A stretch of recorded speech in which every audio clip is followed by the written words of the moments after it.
I like the color, very nice. Yeah. You're all stylish down at the treasurer's office, I know, so. Well, it's kind of interesting, the statute requires the treasurer to have their own. Yeah, I've read that, yeah. We did that, except this guy. Yeah, no, I read that. One other office too has to have one, I can't remember what it is. Recorder, you're right, yeah, yeah. He's not organized enough to. That was Well, good. he has one now. That was good. It's oblong, I've seen it on a couple of pieces. Well, so we told him. We were teasing him. Don't be caught without a, He's out of compliance. so, yeah, I've seen it on some recent things. It's not round, it's more oblong, I guess. So was he. It just has a six. Careful. Naughty, y'all, first thing on a Monday morning. No, I don't think it was.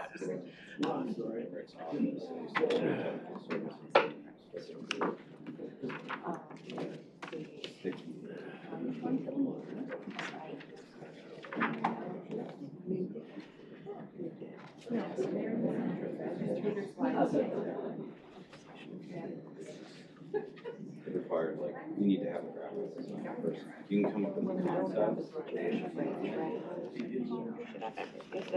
As far as pulling that together. That's the look and feel. It's this. Well, anyway, that started to appear, so I think that's what it was. No, it's just bigger ones. Oh.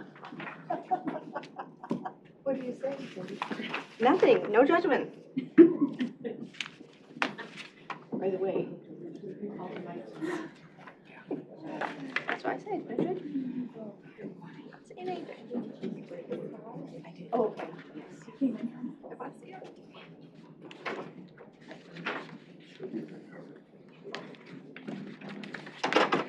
No, I don't know.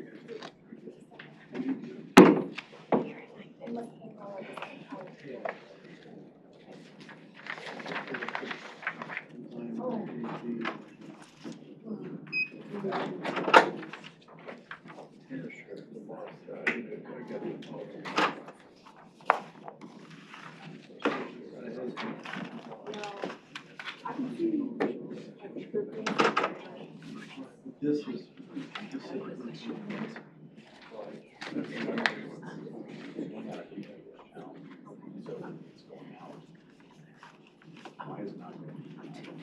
Okay, so I just want to make sure because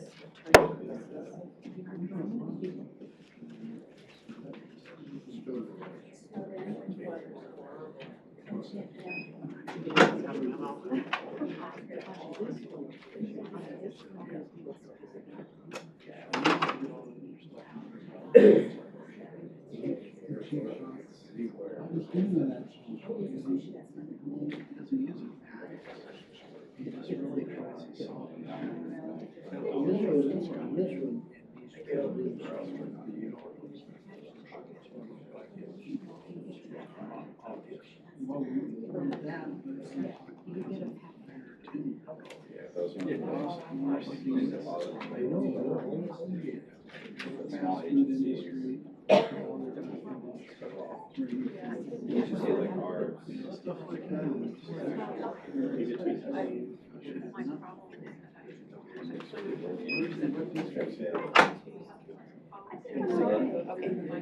I mean, like our system. I think we have everything we need. Maybe I've never seen how they start. I never knew.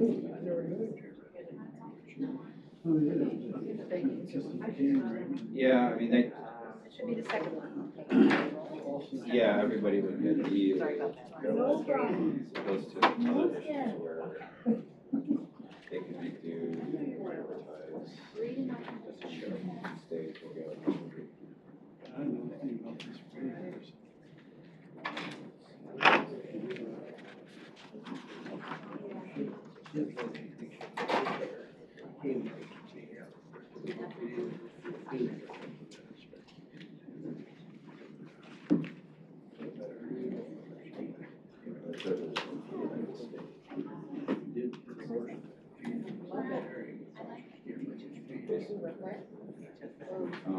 charges. See you. So they have.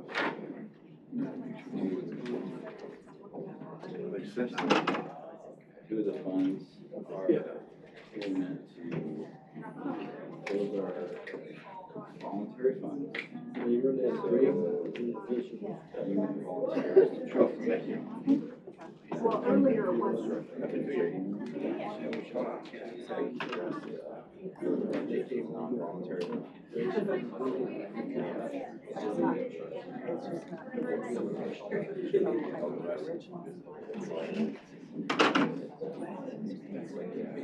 very quick value, but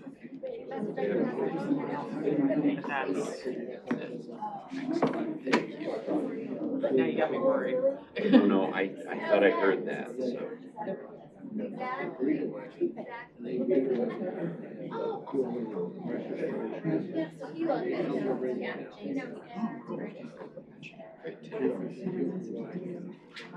morning, Mr. Treasurer. How are you?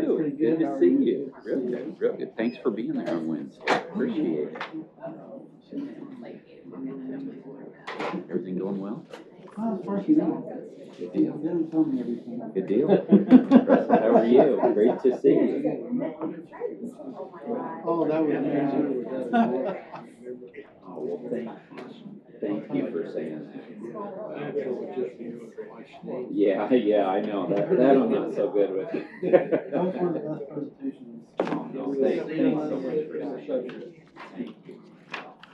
Appreciate it, Gatsby.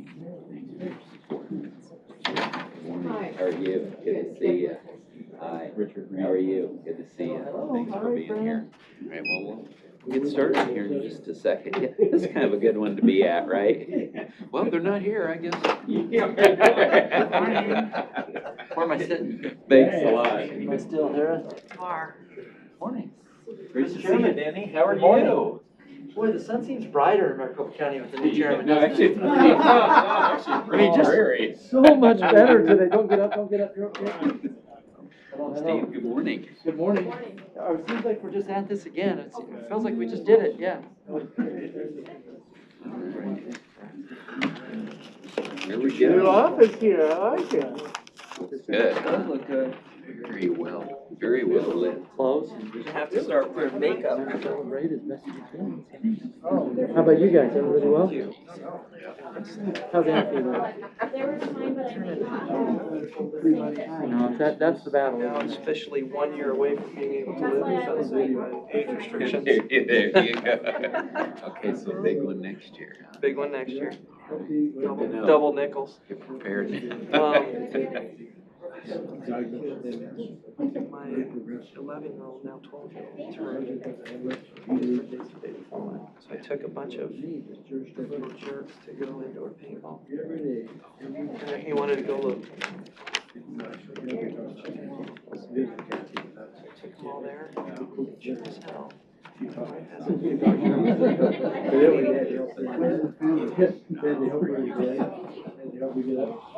Jim looked like she wanted to cry.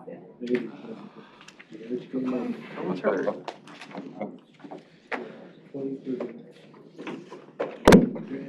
Yeah, he's done. I can get started. Steve is on his way.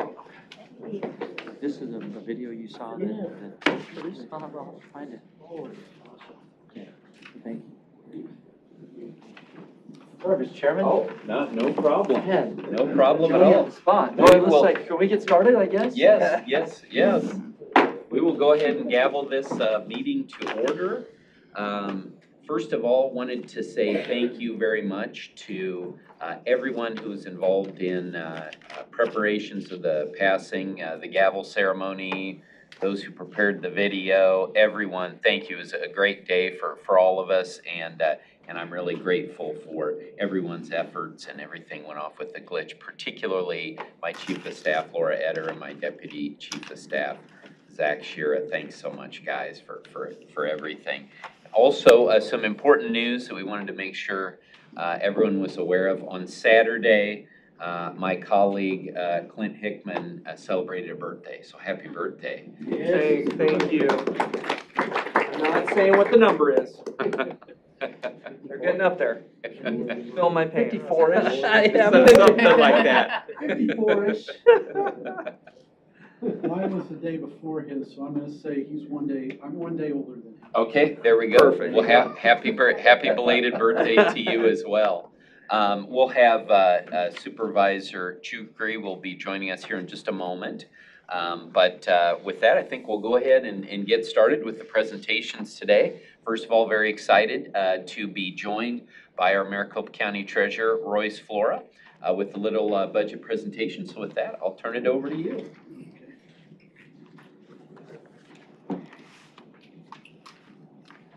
Good morning. Good morning, and thanks for having us come up and be first. We really appreciate that, and we're going to be brief. Yes. Sounds Good. good. Famous last words, Mr. Chairman. Famous last words. We are going to be brief. We are working on it.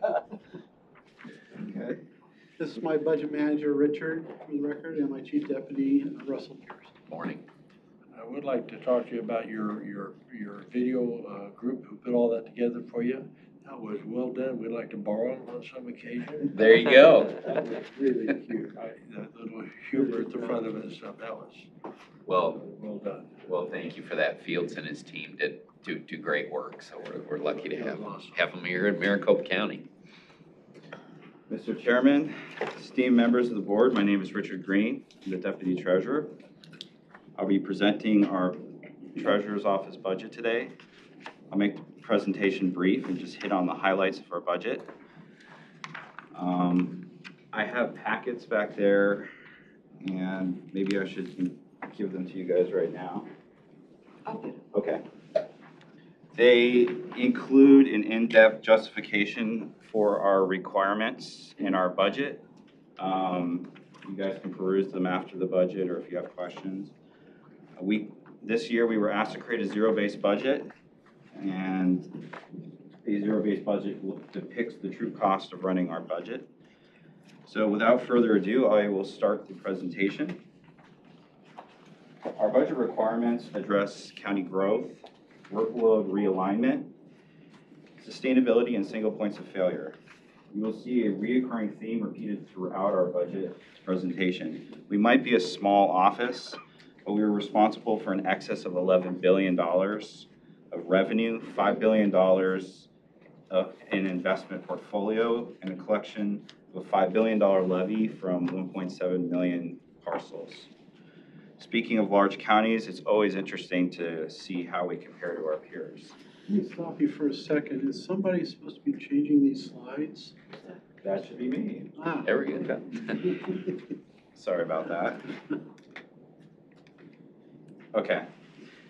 So consider the following. Our office is responsible for the collection of taxes from 1.7 million parcels, but our budget and FTE count dwarfs our nearest peers. As you know, we are the fastest growing county in the United States, and we must maintain a level of service to support our statutory duties. Our office is too important to the county to underfund, and our employees are too valuable to us to overwork. When I speak about the value of our employees, that's not just a platitude. In addition to doing more with less, we are experiencing the retirement of employees that have critical subject matter expertise. Consider the size of our office. Now consider the size of each of our divisions, each performing a critical task that the county would be paralyzed and no longer be able to pay its bills if one of these divisions failed. I want you to consider the financial services division. Five of its 8 FTEs are eligible for retirement right now. It's important to keep this in context. In excess of $11 billion of revenue flow through our office every year. While I sit here now, millions are flowing through our office. No one can afford us to fail, quite literally. We are losing our critical long-term employees in key roles, mostly due to burnout from working overtime combined with retirement eligibility. Today, one individual has exclusive knowledge of how to put together the tax roll to allow us to collect a $5 billion levy. The increasing complexity of our technology requires us to balance specialized employees with proper system coverage. Gone are the days of the all-purpose IT employee. I want to make this clear. We have good people who are committed to stay through our new system transition, even though they are eligible for full retirement benefits. But if we continue to overwork them because of inappropriate staffing levels, they will leave to be with their families. The treasurer has requested, as part of our analysis of our budget, OET to perform an assessment of our IT staffing levels and coverage, including our systems. The last bullet is an excellent segue, and we haven't shied away from incorporating the recommendations from outside entities, such as OET and the Auditor General. Both OET and the Auditor General have provided the Treasurer's Office with recommendations that I've highlighted in the following budget requirement slides. So you'll see a little bracket that has and those are external justification citations. And the papers the detailed papers I gave you, you can see OET's recommendations. I do not have the audit report because it has yet to be finalized.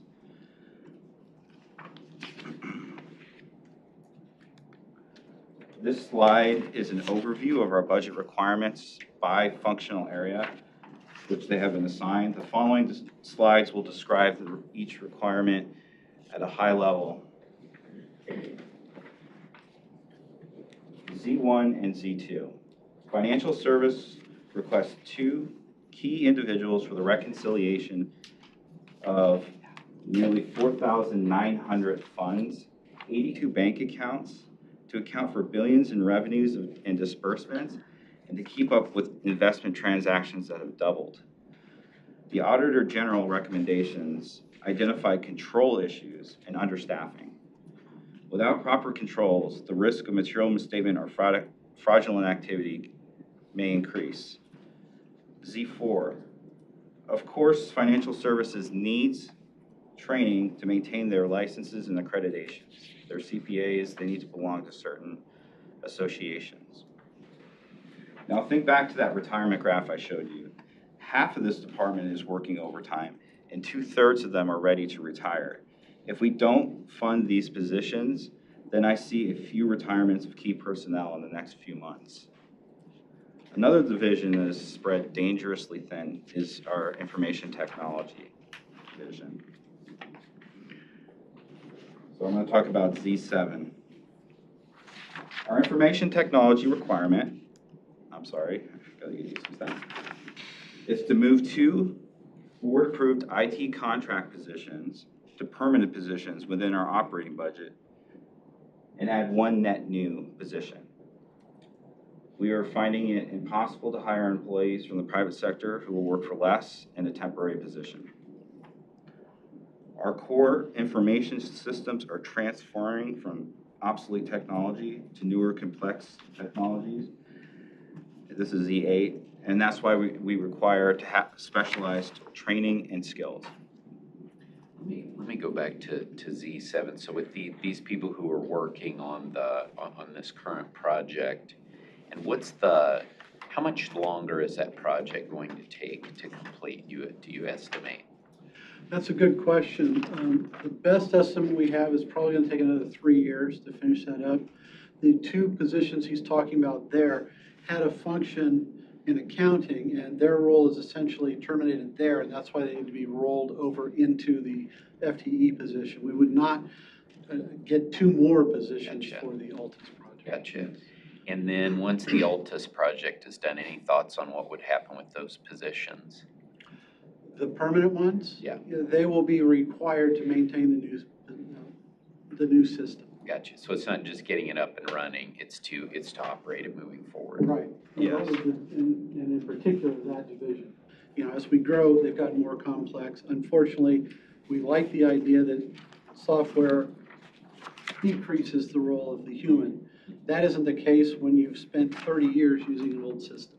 We've got basically a 30-year gap where we didn't do anything. The technology has dramatically changed, and we're gonna need people to step up. And quite honestly, people that have the right training. Our people have been there and are familiar with the new system, but they're ready to go. The technology is, like I said, it's just ridiculous now. Thank you. Now I'm going to talk about our one-time ask, Z9. At this time, the county has not made a decision regarding funding the countywide desktop refresh, so we have included this requirement as a contingency. Much more important requirement is part of Z9, which is our legacy tax system hardware is no longer available for purchase and unsupported. Let me just add something here. I can see some questions in people's eyes. The first part is the computer refresh. That's just a standalone. If OET is going to absorb those costs in the past month, then we don't need that, obviously. That's just a placeholder. The second one was, and I'll let him finish that, was a recommendation, and we arrived at that with a lot of work from Ed at OET helping us out. We need 3 servers for a software package that is obsolete and will no longer be used. And unfortunately, we do need it for the next 3 years, and there's no way of getting around it. Ed's researched that, we've researched it, and it's just, they're SQL servers, if that means anything to people on the board. Something nobody uses anymore. Go ahead. So this is our legacy system that has to keep running for our top property tax billing for the next 3 to 4 years. Unfortunately, if one of the servers goes down, there is no software or hardware that could support it. If any of these servers fail, there's a risk to the creation of the tax levy and the collection of those monies, which is $5 billion. We have to keep the legacy system on life support, and it needs to continue to subsist through the project. We work side by side with OET to determine the most cost-effective solution, which is presented here as a requirement. And I'm going to continue on with information technology. Z9, Premier support is a maintenance cost, which has been, until this date, included in our Altus budget. We went live with Dynamics, which is part of the Altus budget, our accounting system, and therefore it should be included in our operating budget since it's a maintenance cost. Z10, we have 2 IT employees who are in antiquated MRTs that no longer align with their job duties, and we request a small, to essentially reclassify them. Moving on to tax services. Z05. We can know, one of the issues that we have is we have one employee who built the system and understands the levy inside and out, and they reside in IT. This is probably not appropriate, and Z05 addresses this. We can no longer, oh, I'm sorry. I'm behind. I'm not good with this thing. We can no longer rely on one IT individual to have all the answers. We have to address the brain drain and single points of failures in our office, or we will be paralyzed by the onslaught of retirements. We need to fund a position, a tax analyst, who will become the subject matter expert on the business rules and statutory requirements for the creation of the tax levy. This knowledge needs to be curated by the business, not the IT group. We can no longer rely on one IT individual to have all the answers, especially since he's going to retire. Mr. Chairman? Yes, Mr. Chairman. So was that part, I'm sorry for being late, was that part of the recommendation from OET is how we better prepare ourselves for this specific issue? I talked to Ed on that, yes. Okay. Because, I'm sorry again, Mr. Chairman, but we had spoken that you were getting concerned, which is obviously indicated in here about these retirements coming, and you're gonna have a huge, not only just workforce issue, you're gonna have an issue of that brain trust of going back decades and decades. needs. So this is all coming and dovetailing together, if I'm following you correctly. It's the perfect storm that we're running into. I've also asked Ed, and he's agreed to provide us personnel on our hiring board so that we can make sure that we're getting the people that are going to be in line with the county's program. He's actually a voting member on the hiring committee for his representatives, so that we'll get the right people in the right positions. If I may, Mr. Chairman, Yes. the also. Would you come on down, Ed? Yeah, join the party. Oh, he's here. The new architecture is based on commercial software as well. So where the previous platform was custom developed software, that's why we kind of got this individual. So having commercial software gives us, kind of another way to prolong the life and the span of those softwares. Great. And since your department was referenced many times in these slides, any other comments that since you joined us here, would be great on what you've seen here so far? Yeah, so I think the way they represented it was very good. They have this legacy platform that was custom developed. A few people have that specialized knowledge now. We're in the midst of a technology transition to commercial packages that need support, and with the magnitude of what we're doing here in terms of dollars and the importance to the county, it's necessary to invest in the IT platform to make sure that we can do this. Okay, great. Any questions from my colleagues for Ed while he's up here? Okay. No, Mr. Chairman, just a question Yes. for Richard though. And it, not substantive, but it says that there's 6 Z items for the information technology, and I just see 5. Is there, I just want to make sure we're not missing something. Page 7 references required Z items for information technology 6, but I just see 5. Are we missing 1? No, you see 5? I'm going by the numbers there. I don't think they applied. No, but if you go to page 9, there's 3, and page 10. Yeah, I there's think 2. I counted I kind of split out Z09 into 2 things, two issues, the refresh and the cost of supporting our legacy system while, so.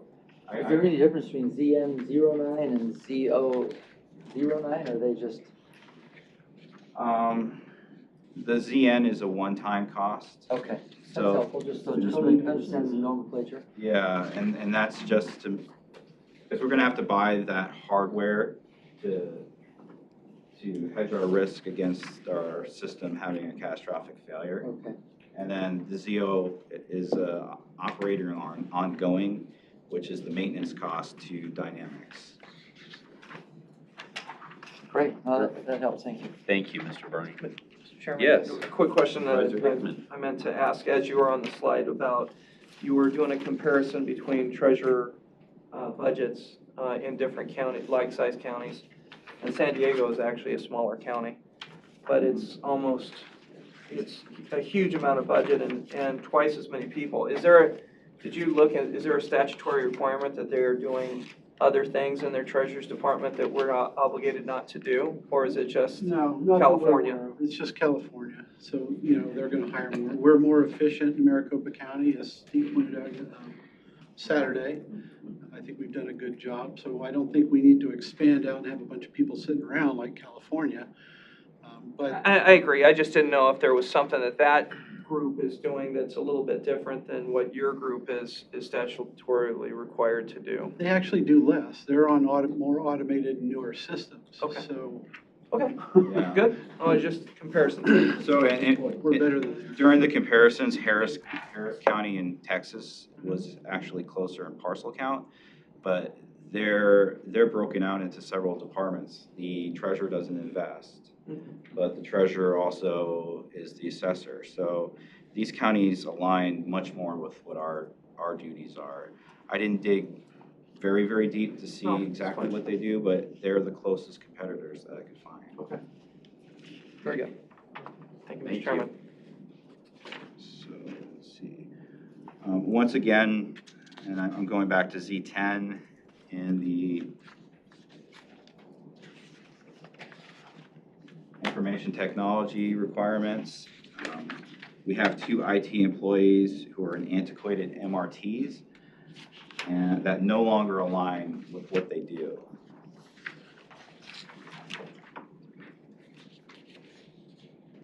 I think maybe I was on tax services. I'm sorry. And just before you jump on, Mr. Chairman, Yes. if I might, we have several places that's the case. We have to point out these two here, but working before Mary Ellen left, we were working with her on some serious MRT changes on our front counter, which they're listed as cashiers. Couldn't be further from the truth in terms of what they deal with, research, tax research, banking issues, and so on. So this office is way behind when it comes to some of those things.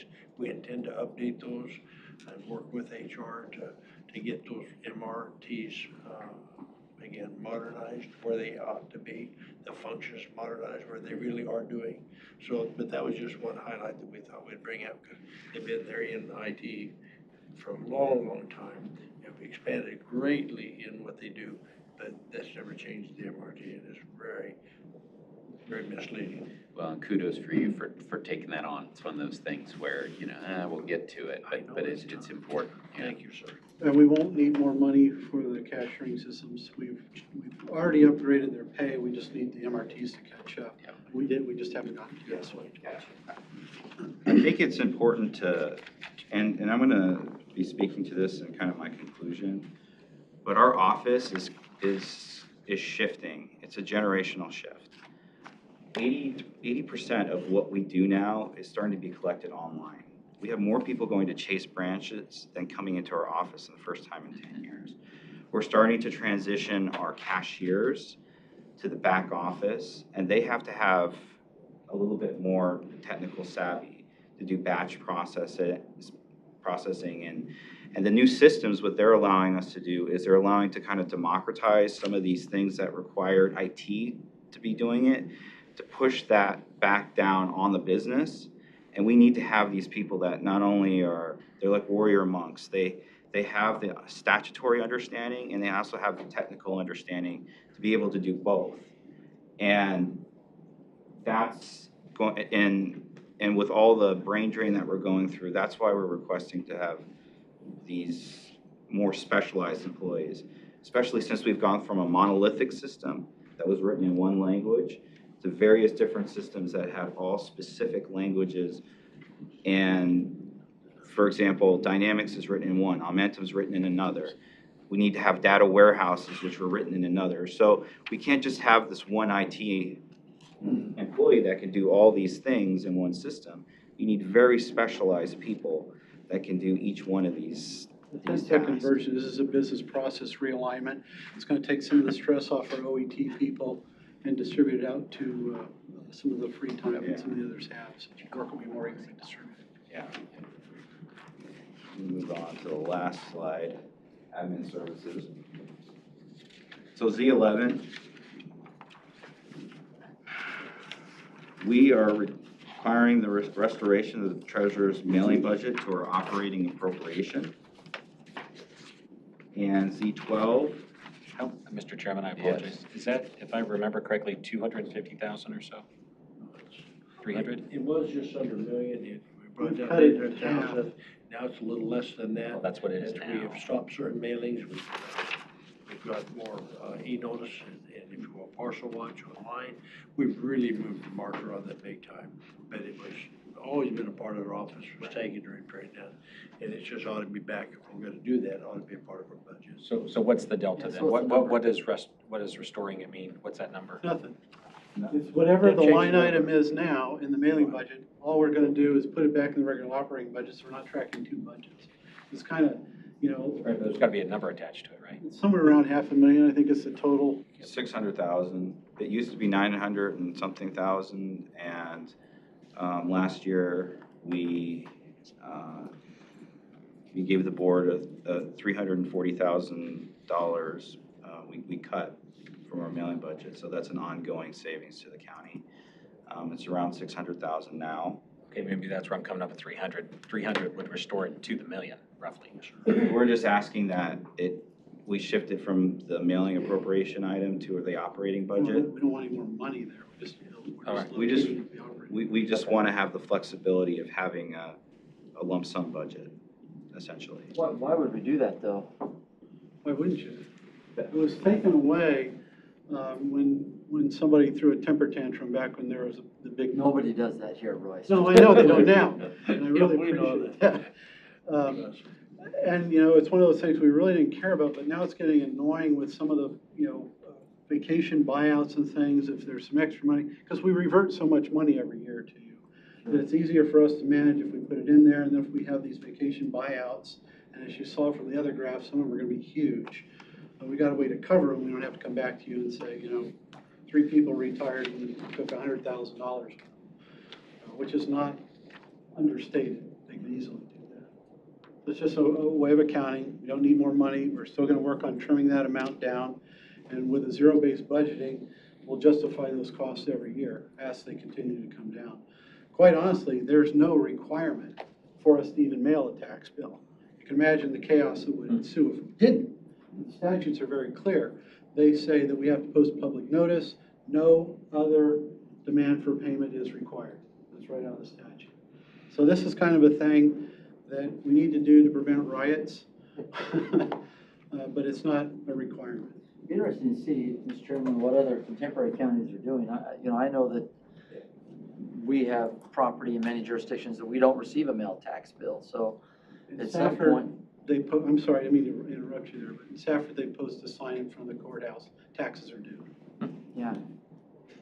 I Or don't you put it think on that billboard that I see out there. I mean, we use those. Got those up again? They're nice. Your photo's on it. Great. But I'm just saying, I would think that, you know, I think it'd be worth considering. I recognize that we want to be judicious and tempered in our approach, but it's more than just the cost savings. It's the evolution of where we're going. It's the environmental considerations of vast amounts of paper and postage that moves it around. But I think, you know, I mean, I recognize there's some people that are relying on that, but we talked about it before. At some point, hey, if you would like a notice mailed, we're delighted to do that. There's a fee for that.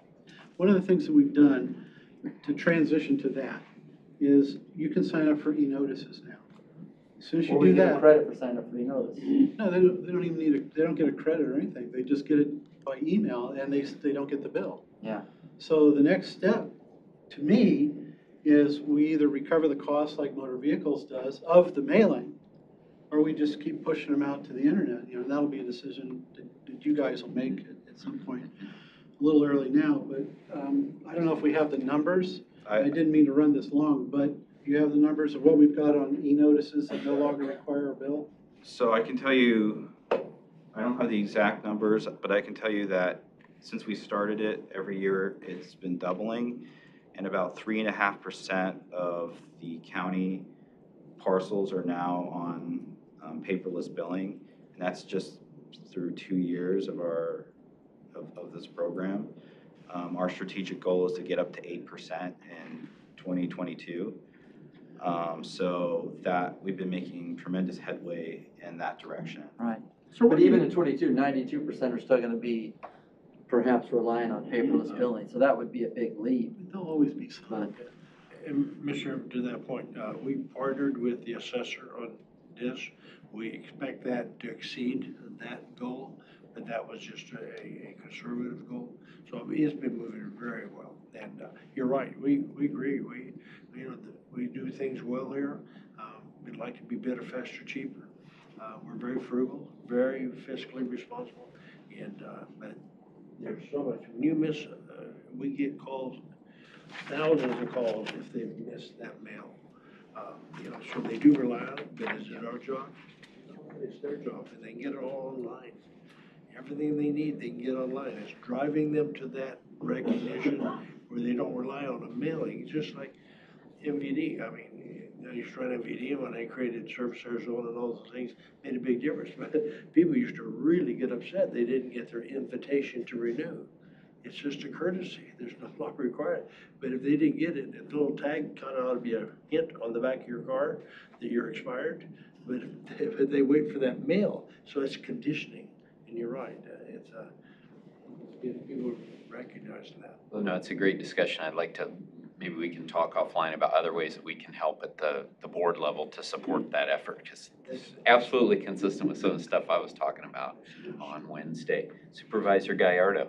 Thank you, Mr. Chairman. No, just going along with Denny's questioning, it'd be good, it sounds like you already have numbers, you just don't have it with you, but numbers in terms of how much mailing are you doing and versus what's online or what's electronic. If you have those numbers, that'd be great to see. It's actually in the packet. In this thing? Yeah, Where would I find it?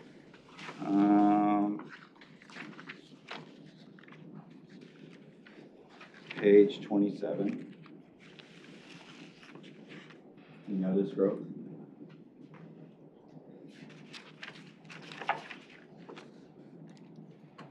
So you can see the users versus the parcels.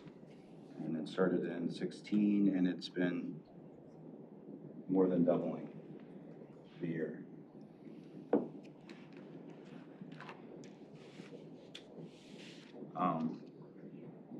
This is strictly online, correct? Well, but what are we mailing, I guess? What page will tell me how much is being mailed? Where's that at? I don't have the exact numbers with me right now, but I can. We can get that, that'd be great. Yeah. Okay. You want to get that, or just the tax bill mailing, or do you want our, because we mail letters out during the year. I think everything. I think just the idea of how much are you spending through mail? Okay. Because that's the line item that is being requested to be established. Okay. It's already established. I mean, yeah, moved it, yeah, thank you, yeah. In broad numbers, we've moved it from roughly 900,000 down to the 600,000 in just a couple of years. Where do you start losing efficiencies? I don't know. But combined with the programs that you talk about during the handing over of the gavel, the passing of the gavel, you know, it dovetails right into that, and I think there's a lot of not only money to be saved, but service will improve. I just wonder if you need a pot of money that's discretionary, why wouldn't we appropriate a pot of money that's discretionary and keep the postage, and that's. Quite honestly, I don't want a discretionary amount. That's been one of my pet peeves when I was at the state. People put in these fillers, we want this money, well, what are you gonna use it for? Well, we don't know, but we might need it. I don't like that. Now, if that's what you want us to do. I'm not suggesting that, I'm just saying that's what you're asking us to consider, is that we need this money for postage, but we want it to be discretionary. But if you need it for postage, it's not really discretionary. It is, some of it will become, but a very small portion. As we gain efficiencies from that 600,000, maybe it drops to 550 and we've got 50 to cover the, you know, we don't know what the number is, but we'll gain efficiencies as we go and we can use that without coming back to the board for more money. And again, at the end of the cycle, that money that wasn't used would be reverted. And every time we'd be able to parse that out better. Let's have this, but yeah, thank you. Let's have this be the last point on the great discussion, but. I mean, I really appreciate what he said, but the thing is, we've gained most of the efficiencies we can. To his point earlier, if we decide to continue mailing or not, that's a big issue. Yep. But as far as just day-to-day efficiencies, we've done everything. We've got partnerships with the post office where we don't get return that we used to get. We have thousands that aren't coming back. There's so many things, I won't go through it because it's another story, but it's huge. In order to get that kind of efficiency out of that fund, you know, we've done some things. It's huge. And so now the efficiencies are much harder to get because we've got. Understood. We appreciate all the efforts. We expect that from Warrior Monks, to use Richard's description, so. I mean, we've gone from a 12% undeliverable rate to a 2% undeliverable rate, which is the gold standard. Awesome. I mean, just the idea of putting 5 bills in one envelope that goes to one property. Yeah. Imagine how many Absolutely. mailings that you save. 100,000. That's $50,000. We're about 25 minutes past where I Yeah, need. I know. Anyways, that concludes our presentation. Thank you very much. Appreciate your time. Excellent. Thank you. Thank Other questions from my colleagues? All right. Well, thank you very much. Appreciate your time and thorough presentation. All right. Next up, Sheriff Paul Penzone.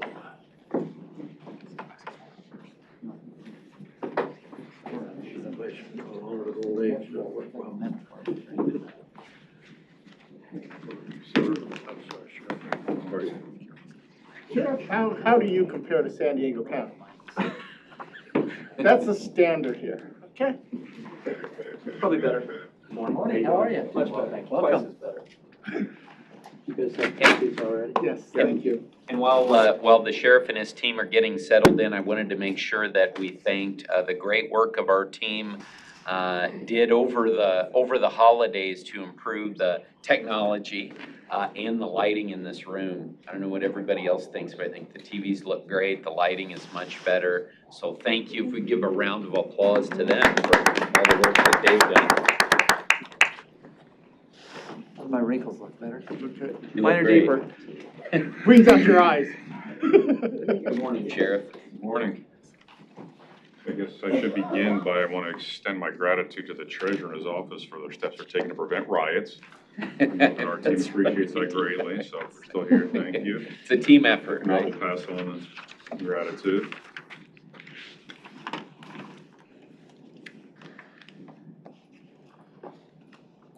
We can be, You, my yes, audio controls this, I'm going to hand the technology off to you. this is your I'll just go, time. you know what, it'd be best if my team introduced themselves. Be so I great. can- so Thank you know you. everybody at the table, forgive me. Russ Skinner, Chief Deputy of the Sheriff's Office. Good to see you all. Good morning. Barry Roscoe, Chief of Custody with the Sheriff's Office. Good morning. Jim Prindeville, CFO. Stephanie Cherney, Chief of Staff. So the first slide here is just to, I know that you're familiar enough with our budget, but just kind of refamiliarize everybody. So $383 million budget, majority of which is in the detention side of the house, 217. Some of the challenges that we continue to face are going to be in the compliance space, which has, kind of a dual impact on the organization. One of the pieces of that being the fact that the staffing obligation to ensure that we're meeting compliance takes a considerable impact on the general operations of all aspects of the organization. The general operating fund and then the other funds, which falls into all different things from grants to jail enhancements and other items. So the first ask that we're going to have today, and this is going to be an extension of previous conversations that we've had. You know that we are in a constant state of, to some extent, evaluation as much as negotiation as it relates to our ability to meet the requirements under the Melindra's orders, but not only due to the Melindra's aspect, but as an organization to ensure that we have great internal oversight and that we are accountable to all aspects of the organization. So the compliance is not just about court orders. The compliance is about the health of the organization to ensure the ethics and the integrity. Previously, we had asked for an expansion of the size of the capacity of that particular division within the organization. That was something that came about after negotiating and speaking with the federal court monitors relative to demands and our ability to meet those demands. And although it's not published yet, I just want to give you an update that is forthcoming, which is there are 2 court orders. I'm sure you're all familiar with that. And with each court order, there are 2 phases. We will be reaching in the first phase of the first court order about 90. Apologies for that. Collaboration code followed by the pound key. We're streaming this live across the country. Yeah, exactly. It's the perfect time since I got this big announcement to make. 97 or The 94. conference is now starting. You are the first person to arrive. You will now be placed into the conference. My apologies. But you're the technology guys. so Yeah, it's gotta be exactly. right. We're off to a rough start here. So for the first time, phase 1 of the first court order, we will be at 97% compliance. The other court orders are all in excess, actually the other phases are all in excess of 80%. And the big part of that is due to the investment in the organization to ensure that we are expeditious in meeting the demands of the courts. Right now, we are at a state where, as I said previously, we had asked for some additional bodies to meet the demands within that division.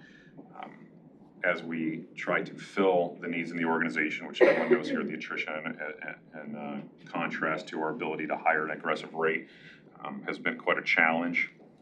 We are finding that by civilianizing more positions, we could actually be more efficient in some of the spaces, bless you. Thank you. Where previously maybe they were occupied by their detention or sworn staff, and because of the need that we have, there's a dichotomy, and the dichotomy is this. The previous positions are nearly wholly filled in the civilian slot, But in the detention or sworn slot, we're still having challenges because every time we get an available position, the question becomes, do we put them back into patrol or into the jail, or do we put them into compliance? And it is a constant balancing act.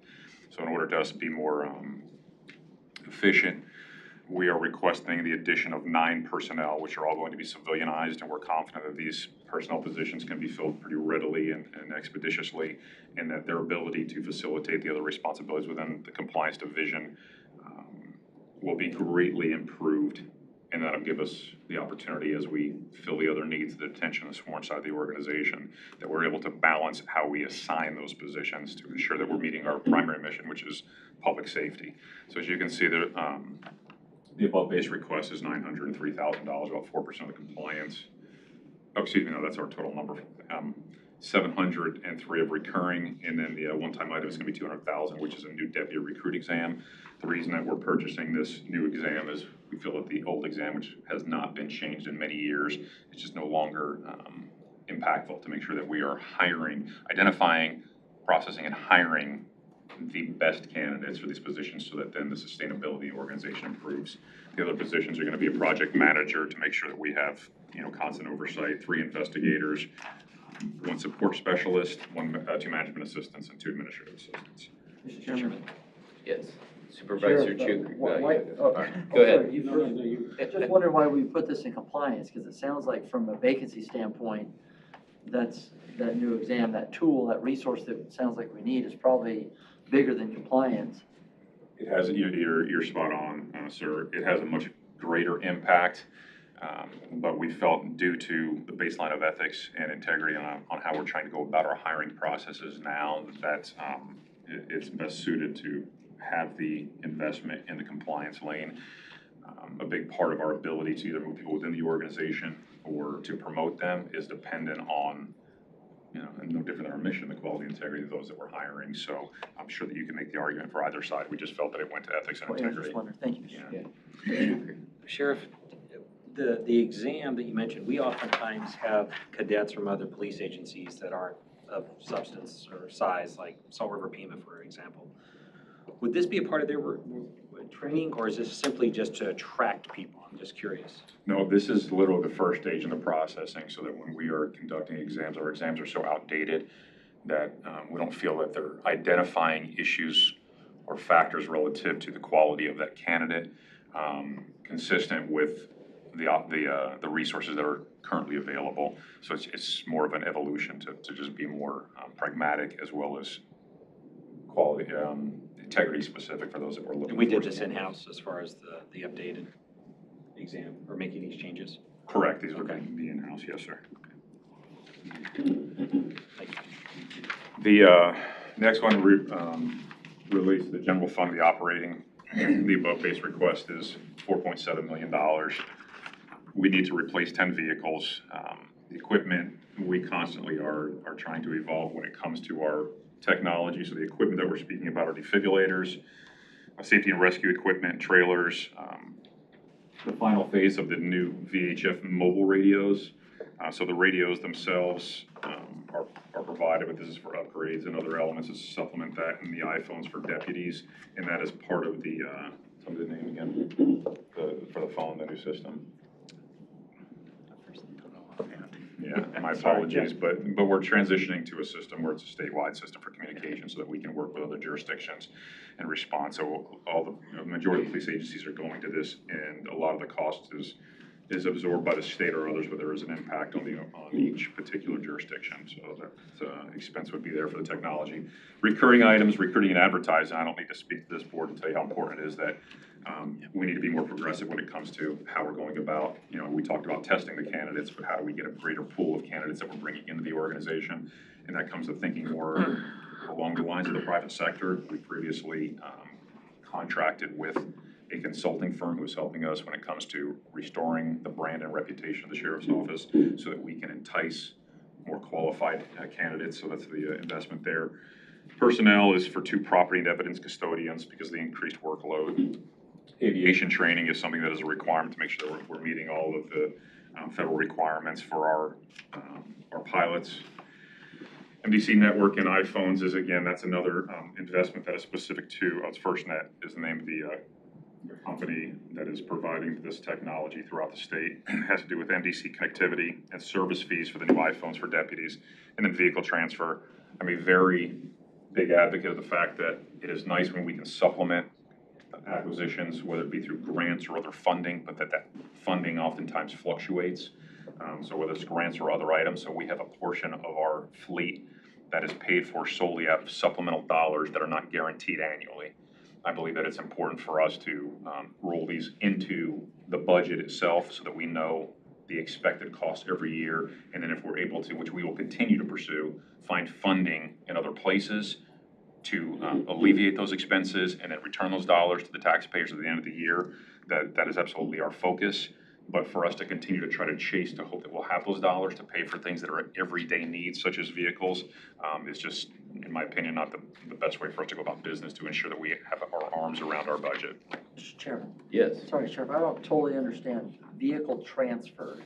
Well, I don't get the nomenclature or the exercise, and I'm Fair question. usually the last guy to understand. We have some vehicles that are paid for either through grants. I get that part of it. So all we're doing is we're taking them from this pot where all the dollars that are required to cover those costs are things that are supplemental that we have to find in other spaces, moving those vehicles into the budget. So every year the county knows that that is our fleet whole and filled.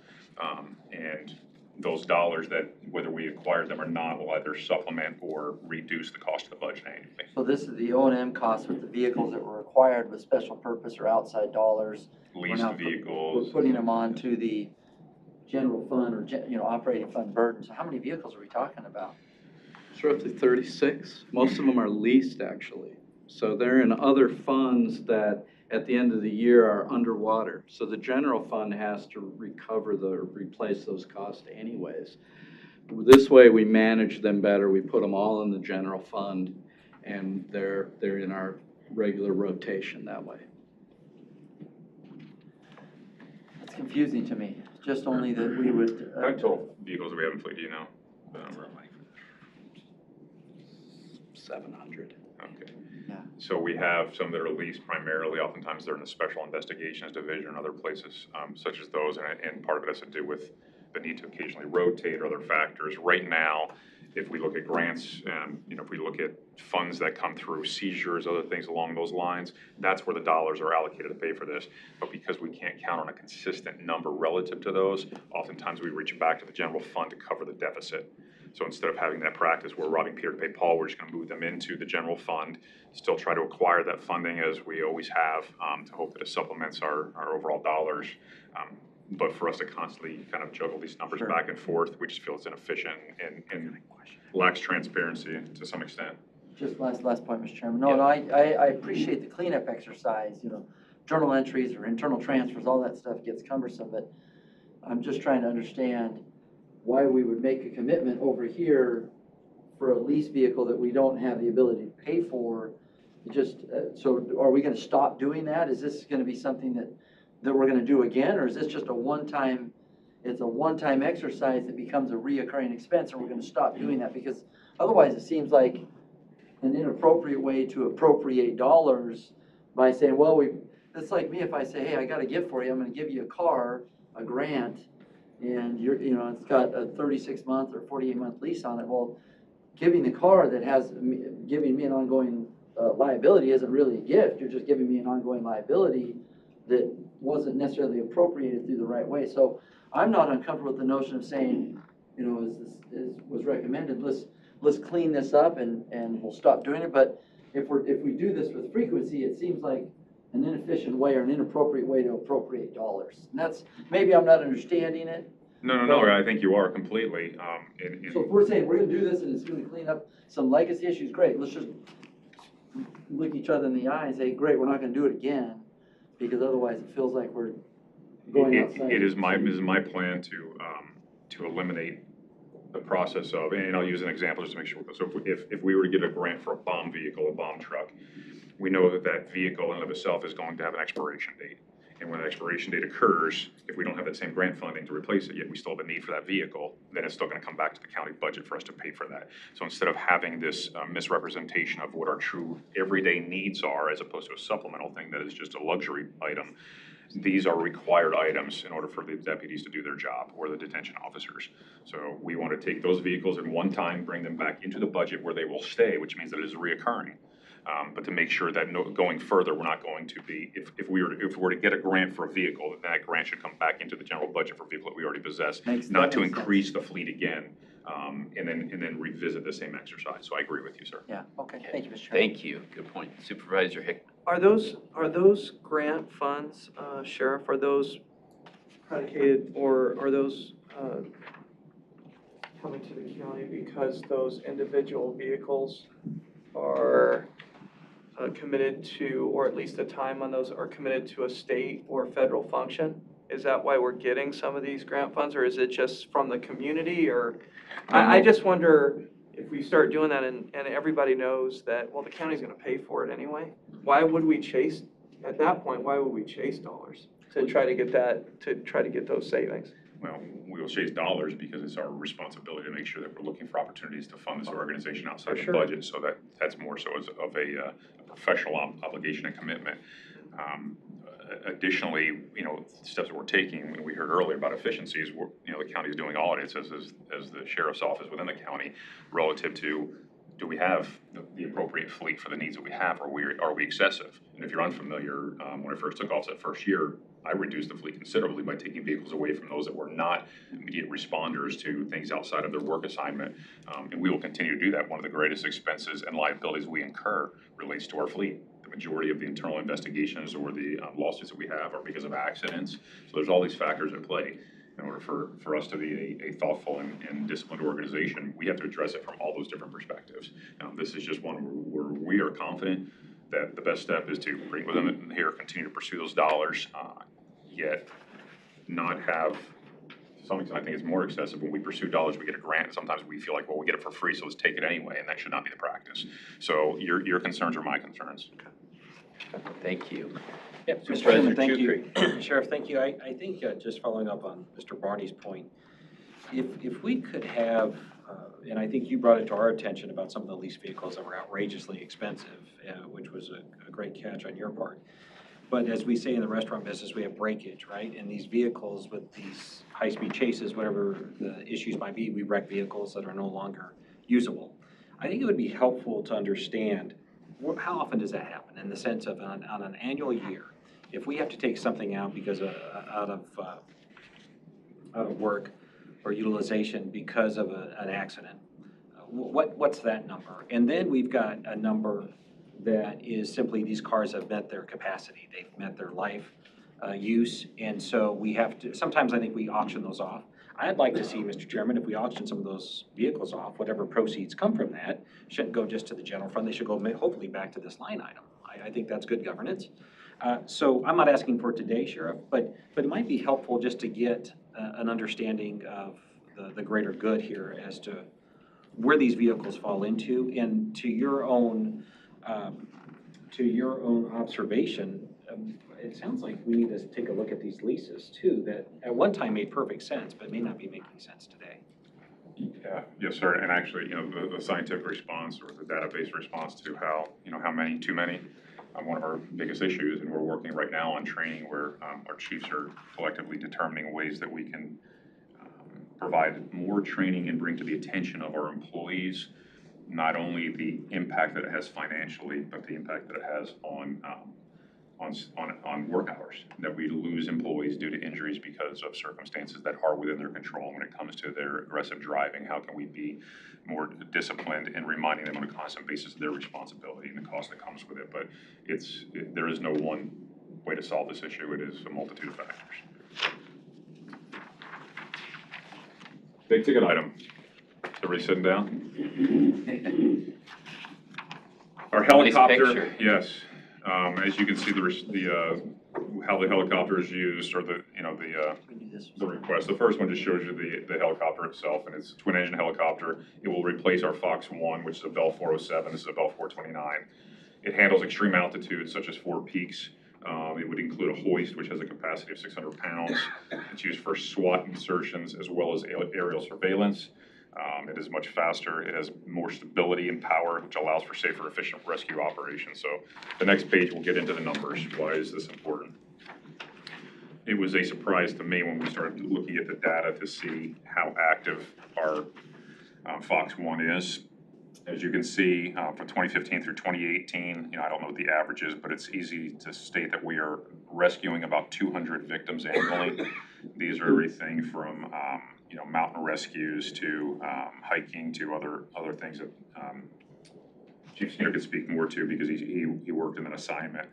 But search and rescue, right around 200 to 300 and change annually. Patrol, the Cap Canal runs, which we do, and then suspect searches, which we do, but not to the frequency that I think we could improve on this.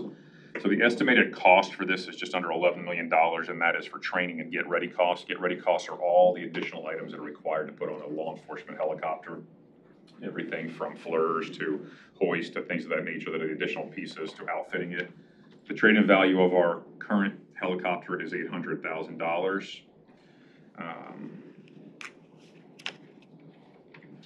So we have I apologize. The issue at hand is, if you look at the top two boxes, our Fox One, it's a single engine helicopter. It was manufactured in '96. It has 11,000 flight hours currently, where the industry standard to transition to a new helicopter would be 10,000. It has limitations on what it can do. It does not have a hoist. It can only hover. The new helicopter, single engine excuse me, that's our Fox 2, that's our other birds. We have two birds, we're replacing one, I apologize. One of the problems that we're having also is just that we're using this for other responsibilities, which is increasing the flight hours, which we're going to address. But let me turn over to your questions first. I'm going to Chief Skinner pipe in on some of these things. Supervisor Barney. Sure. So the graph here is only Fox One. Correct.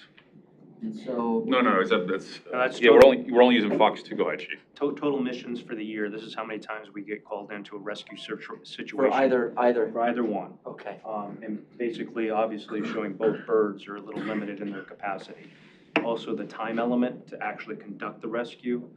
The new one is standard in the industry.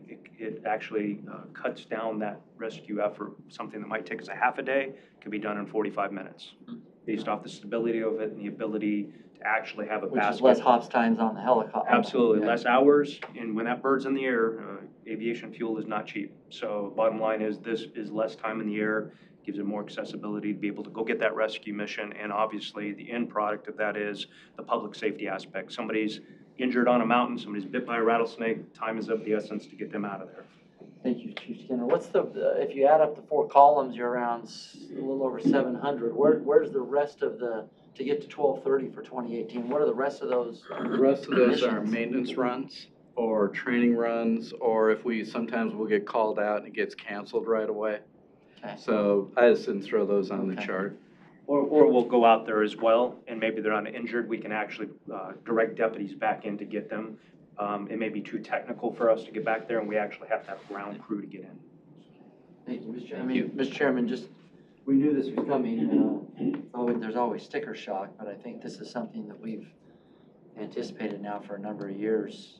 If you've been in in Fox One, there's actually duct tape in the helicopter. I think it was on our last one. It's a technical application that's used in certain aviation environments. So.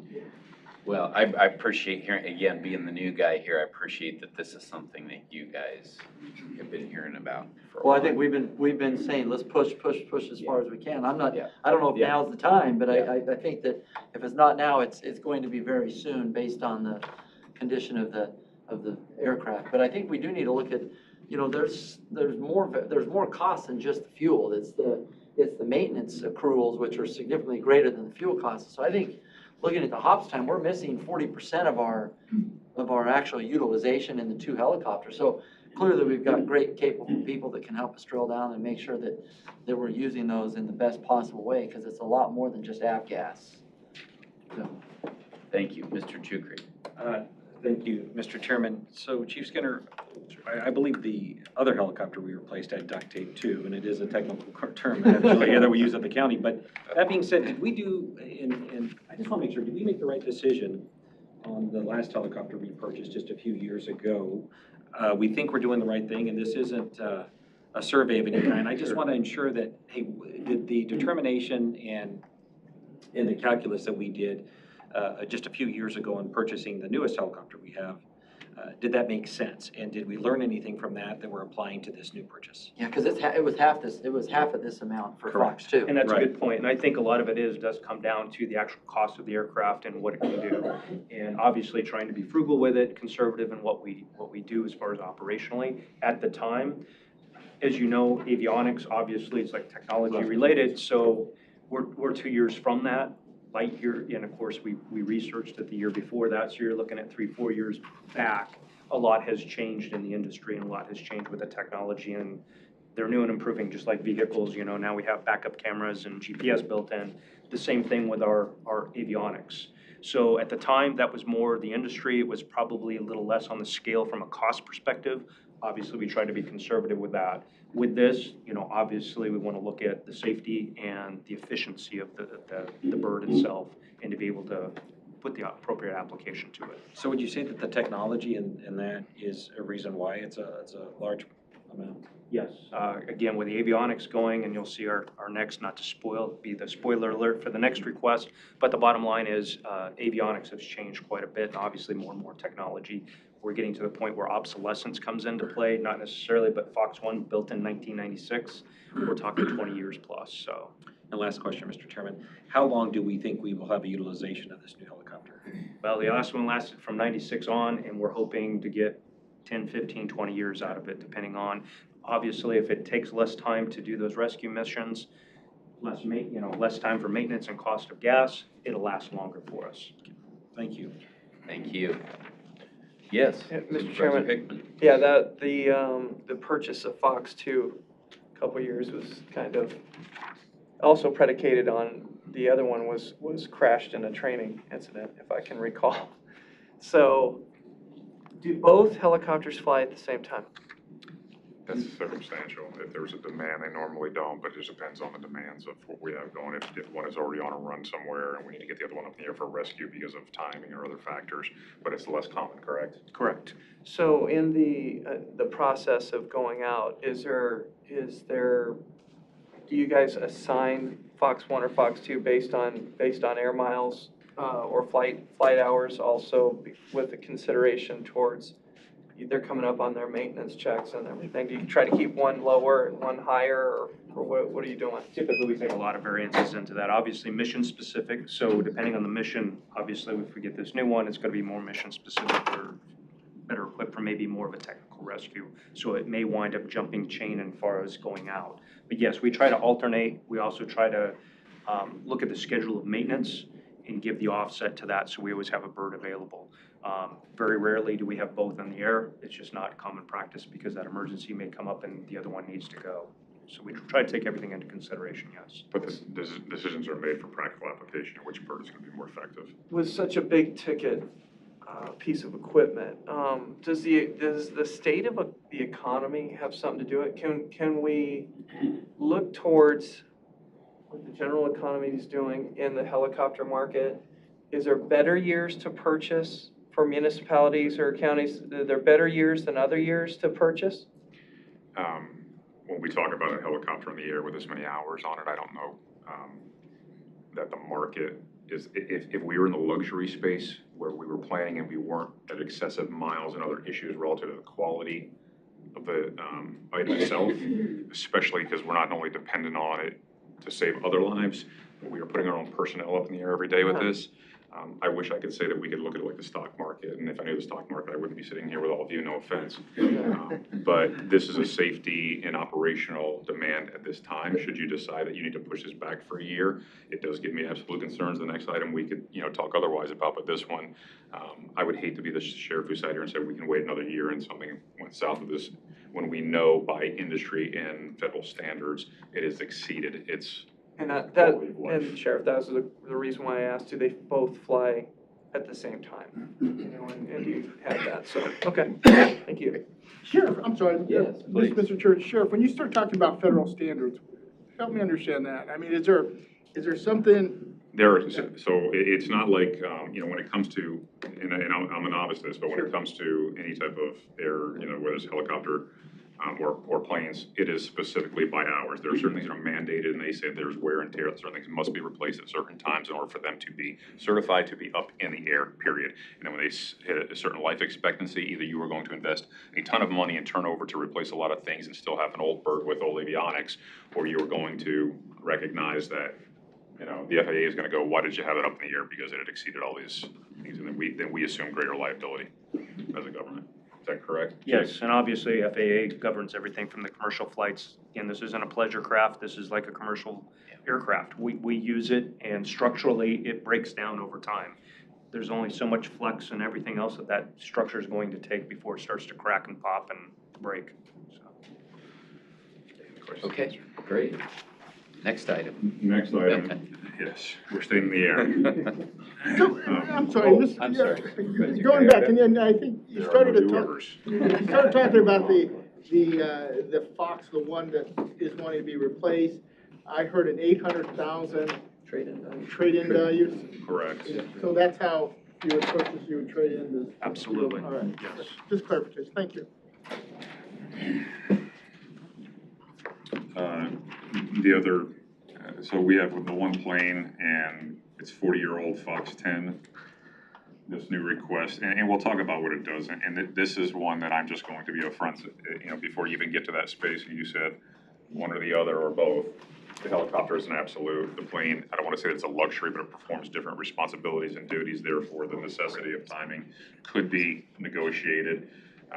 But we do extra additions, actually I'm gonna flip to the next page. We do about 224, average per year, about 224 extradition trips annually. We transport about 316. You can see which ones are done commercially versus done with the current fleet. And the current fleet is not just a plane alone. We have used the helicopter, which we would want to take back, because, or, you know, to trim back, because we don't want to use the hours if there are other resources available. Transporting fugitives, about 316 on average annually. If we were to get the Grand Caravan, which you can see the Fox 10 versus the Fox 12, the Cessna that we're looking to purchase, or excuse me, the one that we have, it would cut our trips by about 30%, eliminate about 26% of our commercial flights. The only thing that I would say, I don't want to spend a lot of time on this one because I'm more concerned with the helicopter. But when we look at negotiating the need for a plane that has value operationally, but it is really about the future of transportation, my concern always lies on the side of when we fly commercially. Obviously, there are bigger challenges as it relates to safety or security, as well as we lose control over how long those employees might be out of pocket because we're, you know, impacted by commercial flights and other issues. But this, I don't want to just be redundant in speaking about the issues. You know how the planes are used and what they're needed for. We have an absolute need, whether it be now or in the future, to replace this, but it serves a completely different purpose. I don't even want to sit here and act like it's a negotiation. We need the helicopter. The plane is something that we absolutely utilize and need at some point in time. But I don't want to put such a burden on the county that this becomes the breaking point. Just one question, were Fox 12 and Fox 2 purchased in the same year? Or? One was donated, actually. Oh, okay. Right? It wasn't one that's... That was actually one of the ones, the old helicopters, I okay, believe, yeah. apologize. Mr. Chairman, Yes. sorry. I'm sorry, I don't think I got it. So I believe were they they? were close, but I don't Okay. recall specifically when they were both purchased. I think it would be helpful for the sheriff, we went through an analysis, cost-benefit analysis of what, you know, the real costs associated to, you know, here it says, and by the way, the presentation is excellent, $184,000 savings a year. That doesn't actually factor in the operational cost of the fuel. That was just what we're spending in commercial flights and other things. And we probably ought to do it again just for our own benefit, revisit the cost-benefit analysis of fugitive transport and extradition using commercial means. We went through this with the previous sheriff, and there's a strong argument for utilization of a private craft. The question here is, do we need to go from a 4-person plane to a much larger plane? I appreciate the fact that we can reduce the number of trips, but the operational costs go up significantly, and there's a whole lot that we can't capture in a single-page slide that I think as a board and as a great team on this other side of the table, we can push through. I do think the helicopter is more, there's more urgency, whether or not we need to scale up to the larger bird versus the that's a conversation we need to have again, probably in greater detail, but I think there is more urgency on the helicopter. We did do an analysis of other contemporary counties and looked at what type of, aviation infrastructure they had. And I do think that we're probably underserved with 9,200 square miles and the lakes and some of the mountainous terrain. Frankly, there's an argument that we could use more than 2 helicopters. So I think if we have one that's limping along and one that's relatively new because the board was able to get comfortable with that, I think that there's from my part, a stronger argument respectfully on the helicopter side. It's just how big of a helicopter you go with. And then I think we dig in a little bit more on extradition and fugitive transportation costs commercially and decide if that's really the business that we want to be in, recognizing the constraints of control and exposure and other things, so. Supervisor Barney, we definitely, Mr. Prendeville actually did a considerable amount of the research you're speaking about that we can speak to later. But those are the things we're very pragmatic in looking at all the data that's available, and even to the point where when does this become a cost savings for the county versus if we were to fly commercially, and what are the other benefits to it? So we have done the research and due diligence, and we're looking forward to that conversation down the road. But Excuse me, the third piece is just outsourcing it, not commercial, not self-provide, but that's the most expensive, I think we determined in our last review, but it gives us the most control, and it's not a fixed cost now, it's a variable cost based on how we manage those, that part of our business. I would like to just, if I could, though, respond to what you're speaking of before other supervisors ask additional questions, but the capacity and the size of the helicopter is not intended for some kind of luxury, and I know that's not what you're saying, perspective.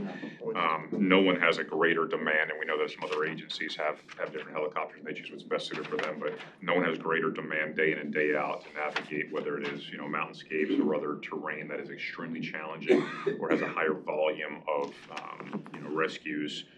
If we're not number one, we're number two with a hair separation than Maricopa County, and this is not a number that's going to decline. So the investment becomes one of those: are we buying the one that is substantially powerful and capable of all those needs, or are we going to be repeating something with a bird that maybe doesn't have that strength, but we end up regretting later? Yeah. Did you have that? Thank you, Mr. Barney, for your insights there. I think Supervisor Chukri. His third helicopter, Sheriff, was a figure of speech, so don't get too excited. Well, I grew up in the days when there was always a bird in the air, that if you were chasing a car and you just said, "Where's the helicopter?" it was there. So that was a different time, and the economy was different. So just to round this out, 184 we think is a savings of commercial flights, not to mention in addition to that staff time, which isn't calculated into that.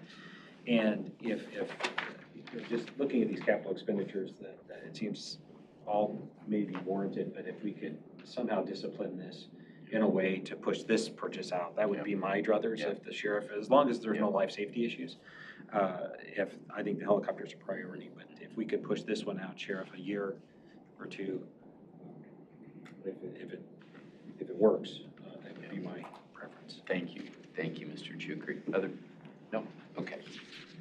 So the final slide is just more so, I think that these are opportunities for us to not only educate or talk about issues of concern for the future, for the board, but also for the community. And as you know, we have an ITR that is in process of being built, and it's going to have certain demands with the transition of that facility. This is not a request today. This is more so talking about the impact on the organization and where we envision staffing needs or models going. So I'm going to turn this over to Chief Rosca, who oversees detention, to speak about the ITR as well as his division. As we move forward in the ITR project on our timeline, FMD has told us to kind of get the keys around February of 2020. So up until this time, I don't think anyone's really taken a deep dive to take a look at exactly the staffing that would be necessary for the new replacement for the Durango jail. I call it the Saguaro jail, but the 1280, and then of course the ITR. With the 512-bed facility attached to it, statistically speaking, a lot of our community members within those first 72 hours make arrangements to be released out of our custody. So we've built an additional facility onto our intake.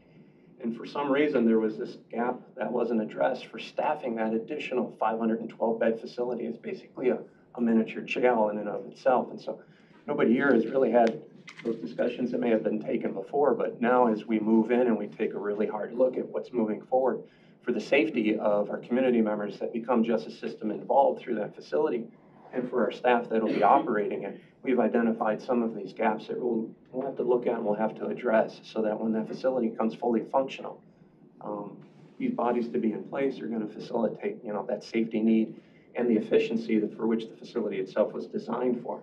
So that the 100,000 bookings that we do on an annual basis, we can recoup all of this basically through those efficiency processes associated with not only the housing and the booking process, but we're also moving our transportation hub in order to reduce the costs.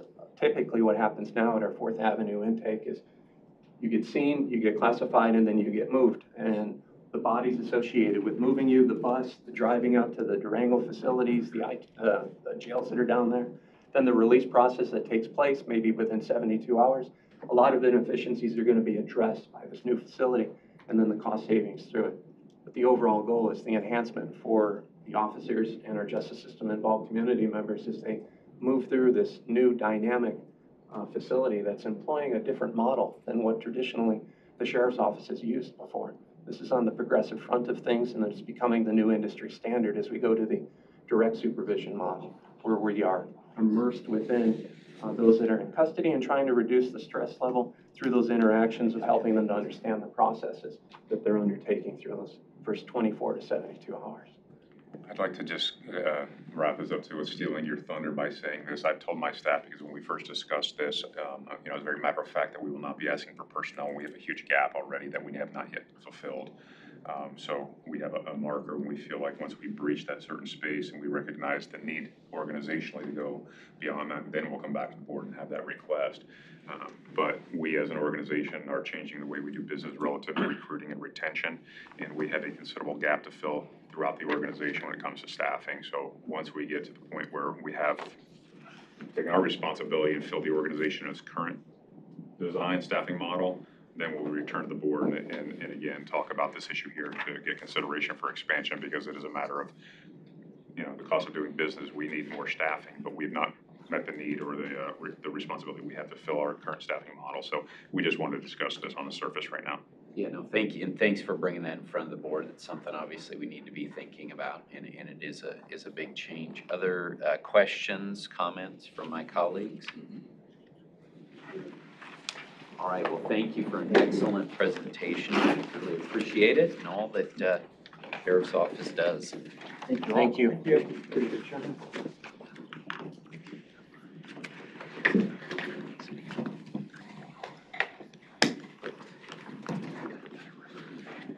He's working. Excellent. All right, next, moving right along here, and thanks for everyone's patience.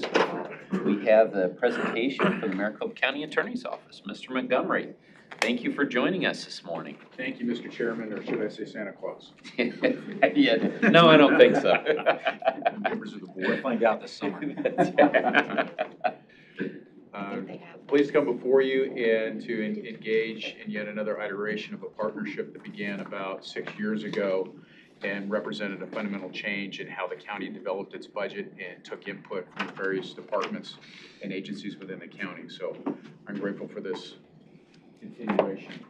Very first thing to point out, and this was a heavy lift for us last year, going into the budget planning process, trying to accomplish that compensation performance adjustment that the county and my office have been working on for quite a long time. And what I want to tell you right now is that just through the first 6 months of the fiscal year, we can already project a 27% decrease in voluntary separation of prosecutors that this plan was intended to help address. 26%? 27. That's great. So, congratulations. Yeah, that's tremendous. This also is a reflection and is I'll call it an inspiration too for us to continue with how we are qualitatively and quantitatively looking at our workforce and the workload that's coming into the office. And I'll be able to illustrate with a couple examples going forward.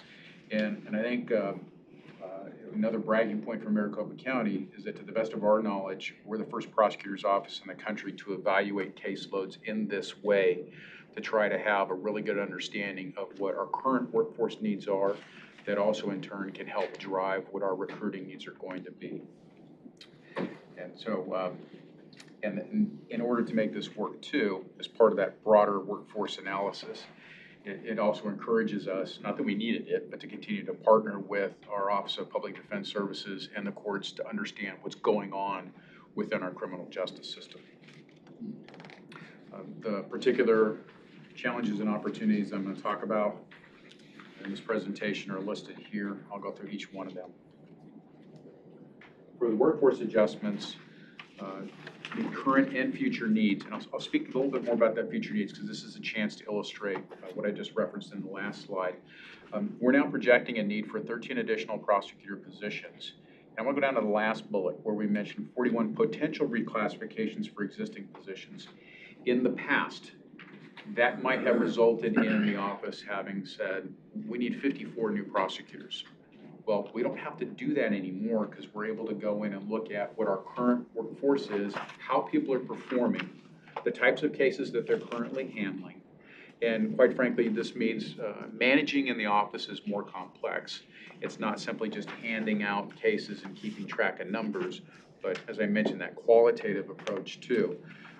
We can identify 41 potential positions, It's still going to be workload and performance-based, whether or not these individuals already in the office needs them to move to another position. But we're able to identify that earlier and work with OMB and county compensation to address those. The administrative professionals and the paralegal positions, this is in no small part a reflection of the increased, I'll say it's the complexity of providing discovery to the defense because of body-worn cameras. As well as other types of digital evidence that we've got. It's my understanding the Phoenix Police Department has chosen their body-worn camera partner going forward. That can result in as many as 5,000 more cameras out on the street. That's about double the number that we're dealing with now. And the issues for us within the office in terms of potential impact to the county has everything to do with the ethical duties and responsibilities of prosecutors to review video as part of the disclosure and to make sure that we're doing what we're supposed to do. In the front end, the fiscal impact to the county is going to be based on the number of positions we need to review everything. But the better we do that there, then on the back end, it means that cases don't come back for reprosecution because we failed to identify or disclose, or we wind up seeing additional litigation on that back end. It's hard to capture that number, but I can tell you what we're looking at there. The 8 positions for the 225 move, 2 are temporary in order to help move all of our IT infrastructure over and to do that. We've identified 2 contract positions and 6 permanent, but we only anticipate in the next fiscal year only having them for 1/2. So the specific request there reflects that. Those additional positions also have to do with monitoring cameras that quite frankly right now within 301 are done for us, but we'll be taking that on. Let's see, and I think that's everything I wanted to mention on that. We are seeing among those 13 prosecutor positions, there are a couple of areas of prosecution that we are seeing more crime, more serious crime. And you might say, well, how can that be if we're at 50-year lows in crime? Well, the crime rate is per capita. So if we stayed at 10 crimes per 100,000, we add another 100,000 people. Even if we reduced the crime rate to 8 crimes per 100,000, that's still 8 more than we had the year before. And as the fastest growing county in the nation, we're trying to keep up with that and make sure we know where we're seeing those increases. And then in turn, are we seeing people committing minor crimes or are these more serious crimes? And that then leads us to be able to, again, determine whether or not we're going to need more experienced prosecutors. Can we promote from within? Or does that change our recruitment philosophy? We also have an issue with diminishing grant and special revenue funding. Details on this we'll be able to work out with OMB. I'm highlighting this for you that within the office, we've identified right now 11 positions that grant funding used to cover. The work's still there, but the grant dollars are diminishing over time. And there are a whole lot of reasons for that, not all of which we really know yet. In fact, there's been a subcommittee at the Arizona Criminal Justice Commission operating for over a year trying to figure out where reductions in Criminal Justice Enhancement Fund are coming from. And because part of those dollars flow through the Attorney General's office to my office. And so at the end of the day, I'm seeing the impact of those decreased funds, but we still don't know why. And it's a challenge, not just for my office here within the county, but others around the state. And we are continuing to look internally for other potential fund sources. Right now, we're predicting, though, that we're going to need to move these positions into our general fund budget. And this is one area where I've got to tell you that I have people working in my office now who don't know that there was a time when the county didn't place an emphasis on the quality of the workforce. And that's great. For those who've been in the office really for more than 10 years, whenever I get a chance to talk with them, among the various things, if we talk for 10 minutes, somewhere in that 10 minutes, they're going to mention the change in how we as a leadership team for the county approach our workforce. And so keeping in mind about recognizing performance over time, performance being first, is part of our budget planning process and has been part of our partnership. That's great. The 225 move in particular, I mentioned positions required to monitor security cameras. There are a number of one-time SkyBridge costs and other one-time costs associated with it. We're measuring the ongoing financial impact of the move of just less than $500,000 with one-time impacts about $1.1 million. Now, I get that some of these costs, it's a matter of allocating to different departments. It's the cost for the move. So my office is cooperating and figuring out, all right, where do we need to allocate the costs? And what can we do internally to try to minimize it as much as possible? But this isn't going to be a budget fight that we shouldn't pay for this or we shouldn't pay for that, make somebody else pay for it. We understand the allocation part of it. We're just going to work with you to make sure that we capture those costs accurately. Great. Mr. Chairman? Yes. You don't expect that to be out of the, that's minimal. You're just noting it for the record, more so, Bill? Yes. Okay. Yeah, just noting that there are going to be increases in our budget with respect to the 225 move. And I'm just saying it out loud, rather than say, we shouldn't be charged, that somebody else should. We get it. We have to allocate those costs among departments, and it's part of how we do business as the county, so that's how we're going to approach it. Enhanced security overtime. This is due to changes in the security screening. We're projecting the total cost for FY 2019 to be $118,000 at this point. And I'm highlighting that for the board. Sex assault exam increases.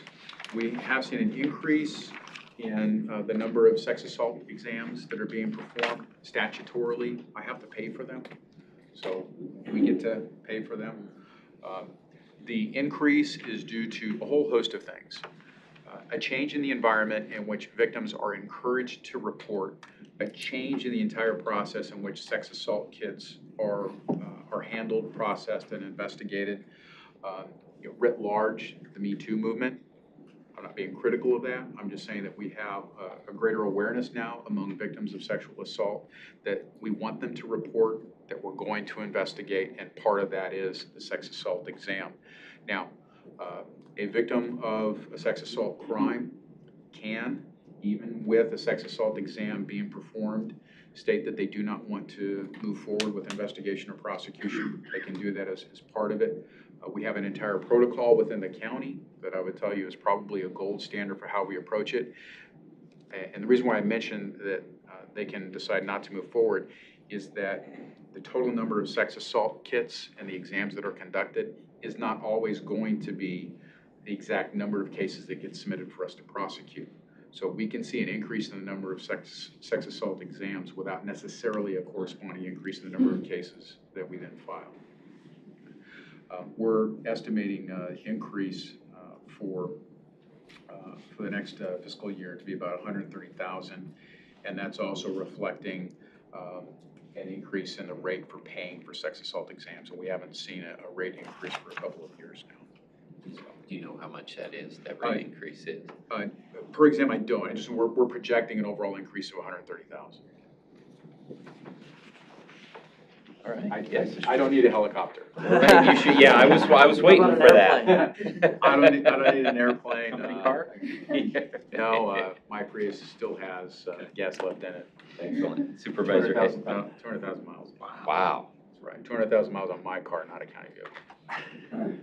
We're with you on that. Yes. On the sex assault exams, do you have like a year's worth of data, like things have happened over a series of years? It became a focus to our governor about making sure that we test the ones that were in storage. But have you seen like data at this point where as the testing of a exam actually moves towards a criminal case? Have you seen Well, in terms of, Chairman Gates, Supervisor Hickman, in terms of, because I co-chaired the Governor's Sex Assault Kit Task Force, where we were already working on a protocol for the county, and we worked on an entire protocol for the state when it comes to how victims are dealt with, how we interact with them, how we receive the exam for investigation and processing, and there were some changes to laws and expectations for protocols. Because at that time, I'm giving you the $64,000 answer here. At that time, we had over 6,000 kits that were backlogged around the state. In our county, we had about 4,000. We're down to where we've processed probably 90% of those, and we have seen out of that, I think the last numbers, 10 indictments, I want to say maybe 30% of those cases, and I'll get the hard numbers to you. But we saw a significant increase in the percentage of cases where we did get a DNA result that we were able to submit.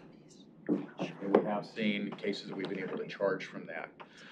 I know in 2018, we had more than 1,000 victims.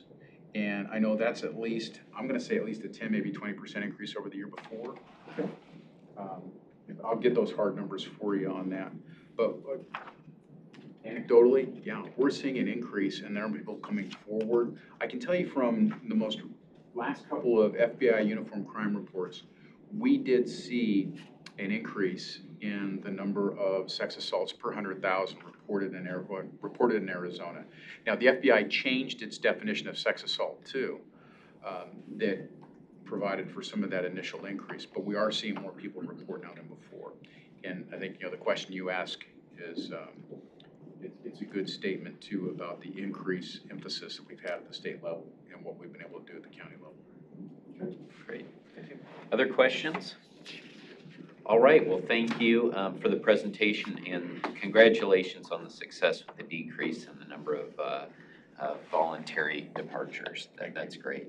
Thank you, Mr. Chairman. Thank you, members. All right, thanks so much.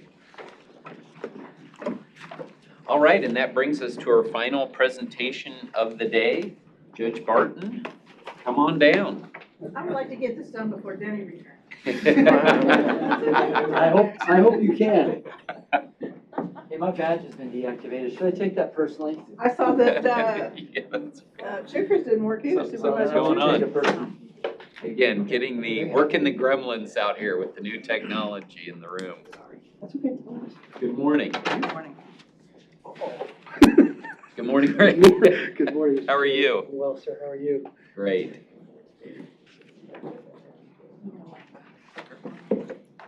I think they do. Oh, no, we do. I'm sorry. Yes. I apologize.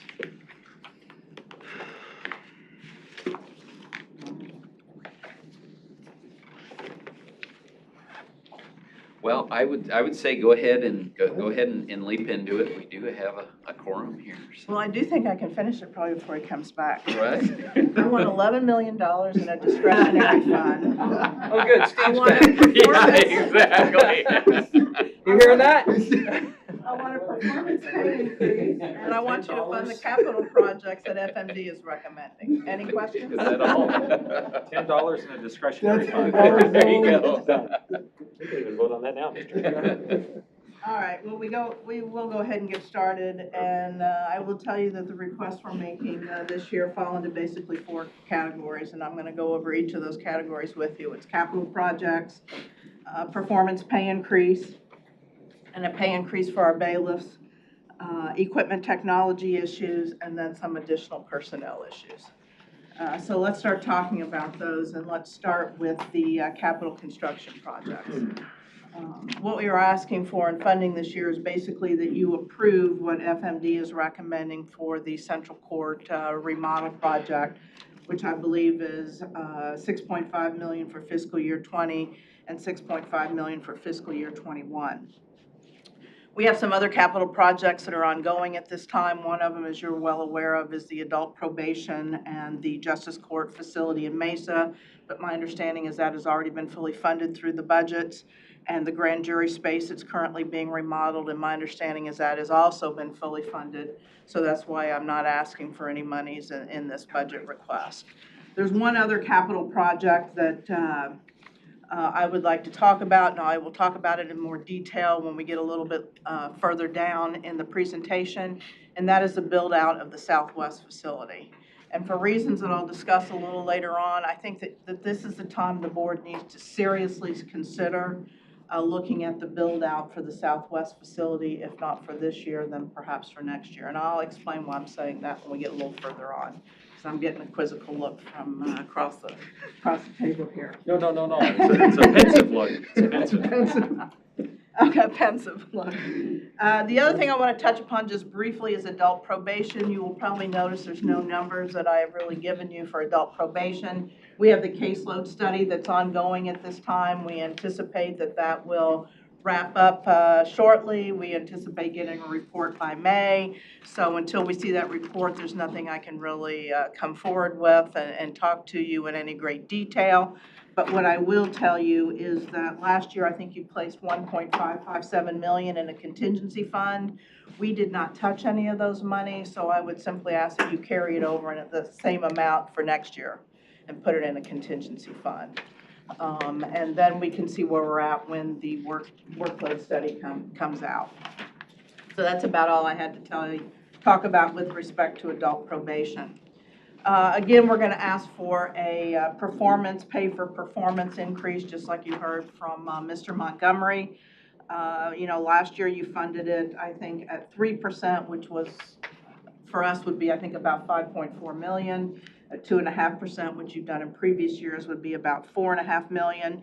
I have come before this board for the last 4 years and reiterated that my position is our people are our greatest asset and we have to invest in that asset. To me, that's just a non-negotiable almost point. I think we have to invest in our people. And we will be going to those same people when times are tougher and asking them to stick with you and tighten their belts. And so I think that when we have additional funding, that is the time to reward and put the money into our greatest asset, which is our people. The other personnel increase that I'm asking for is for our bailiffs. And we did a study this last year because the work responsibilities for both bailiffs and judicial assistants has changed dramatically since we have become a paperless court and we have become reliant upon technology. The people we hire now for the courtrooms, court judicial officer staff, they need to have some technological proficiency. It's just a requirement to do the job. It's no longer just pulling files. It's processing through technology and being able to handle our case management system where everything is done online and is technology driven. So we did this study, and what we concluded is that our greatest voluntary turnover, and I did not look at involuntary turnover because that person obviously is not working out for the position, but the voluntary turnover, the greatest is in our bailiff area, and we had I believe in voluntary turnover, it was in the range of, I think it was 31%. So we need to look at what we can do to eliminate that. And what we need to do to eliminate that is recognize the difference in what we are expecting of our bailiffs and change the pay category accordingly. So We're looking at changing their name to courtroom assistant. I don't really care what it's called, or Rose by any other name, smells as sweet. But they need to be recognized for what they are now being required to do and paid accordingly. So under our plan, we would take the minimum pay and move it up to $15 an hour. It's now $13.40 an hour. So anyone who's making below $13.40 or below $15 would get moved up to $15.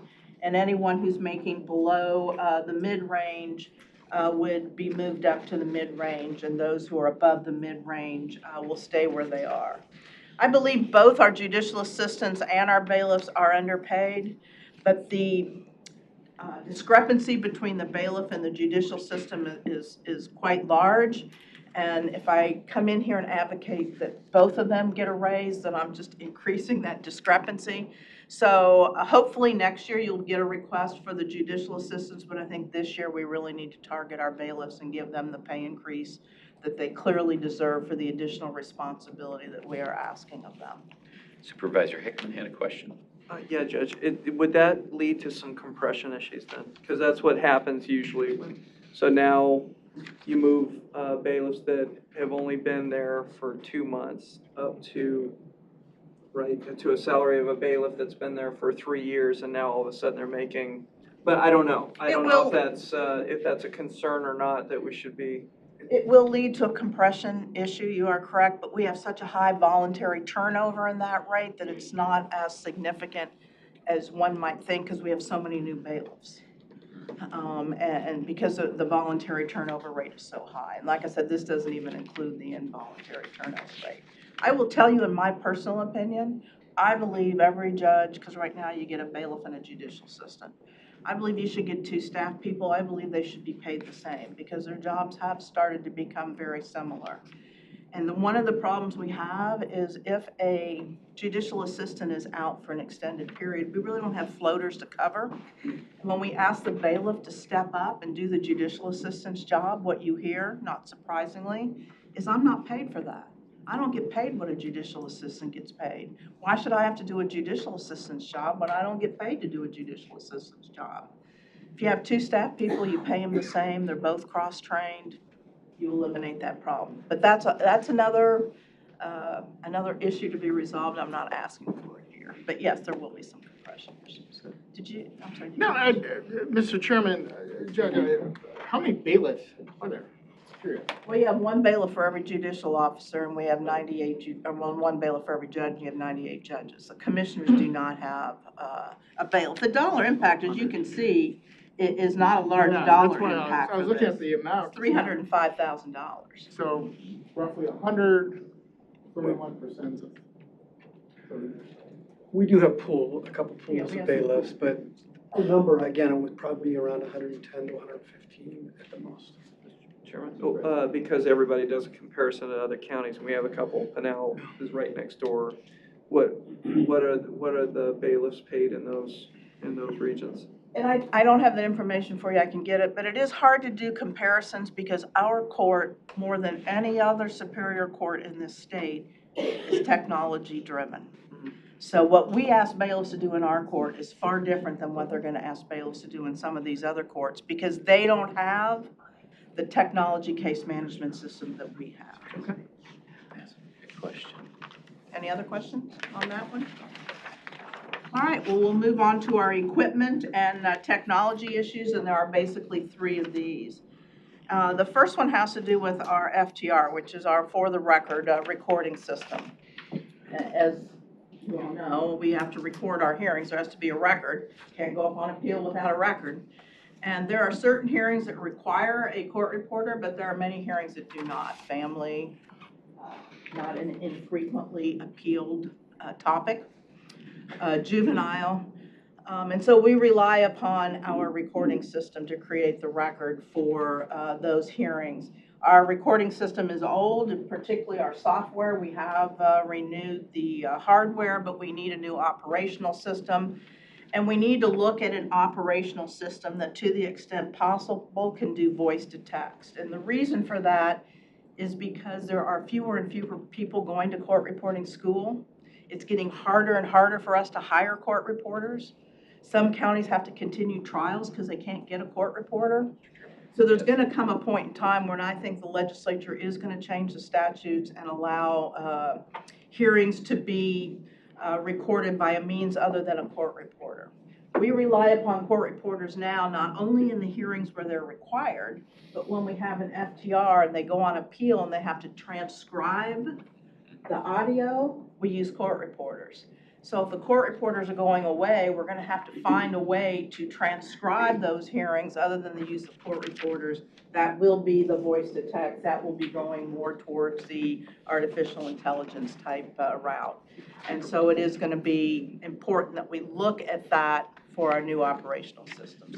Judge Barton, why is that? Why is there just no interest or? I think that it's become, I think more and more courts are going to recording systems. It's phasing out the need for the So court. people are seeing that and saying, why go through the effort and the education? Right, but we're having a very difficult time because they're not going to court reporting school. There's fewer people out there. People are aging out. They're not being replaced. So we're having an extraordinarily difficult time hiring enough court reporters to keep all of our hearings covered. Sounds like the restaurant industry. Well, and the advent of technology is really making it much more easier, if you will, to use this, and with augmented and AI, voice to text, it's now become even more attractive for those of us in this particular industry to look at doing it, because transcripts, as those of our attorneys know, take time, and voice to text makes us more efficient and effective. So we will be exploring that with this new version. And I don't have an overall number for you. We're out to bid right now, and in fact, they came last week and did demonstrations in our facility. So we have not awarded the contract yet, but we anticipate that this cost will range probably between 10 and 18 million overall, but it'll be over a 5-year period.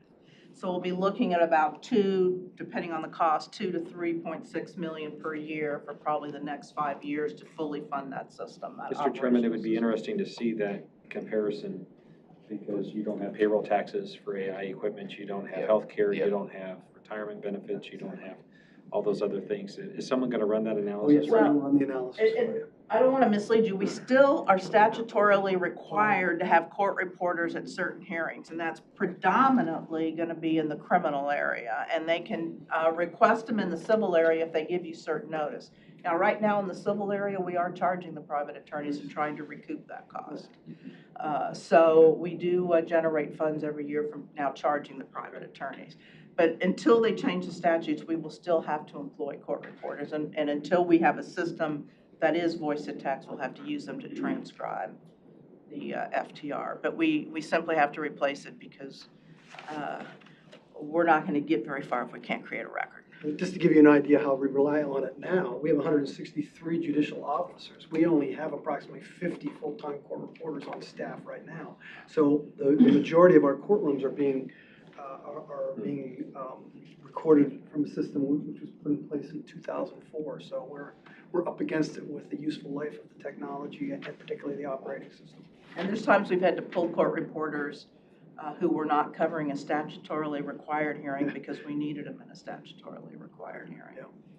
And so is the thinking then you would just go sort of, we're gonna do these courtrooms, X courtroom through Y courtroom in this year, and then just. Exactly, because we can't do all of them in 1 year. And you have to kind of do them when they're on vacation or like at the judicial conference when the courtroom's not in use. So we can only do so many courtrooms per year. That is correct. Depending on what software we choose, it could be different from the software we currently have.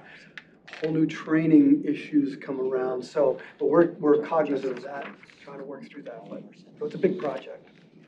The next area for the technology and equipment is a request for funding to replace equipment that's aging out and also to renew some maintenance contracts that we have. And so what we have identified is about $1,032,000 for hardware and software purchase. And this is primarily servers that are at the end of their useful life that are going to require replacement, other equipment that it's the end of its useful life. I mean, it's just a reality when you're dealing with technology, equipment has a useful life, you have to replace it, and this is where we are in replacing these servers. We can't have some of these servers crash. We had one crash last year because of antiquated issue, and it happened to be the server that stores all of the judge's work product. So I was like 25 pages into a post-conviction relief ruling, and all of a sudden it was gone. Oh. Now, they were able to pull up and find, ultimately, after a couple of weeks, pull up and find that ruling up to the point where I had saved it. But anything I had typed that I hadn't hit save yet on, they weren't able to recreate. But it required the entire bench to go, I had to go to the Chief Justice and get a request to extend the 60-day deadline because we had to try to recreate these documents. So we just have to be able to replace. I've asked our CTS department to come up with a list of all of our equipment, where it is on its useful life, so we have a better handle, and if you ever want that information, we can provide it.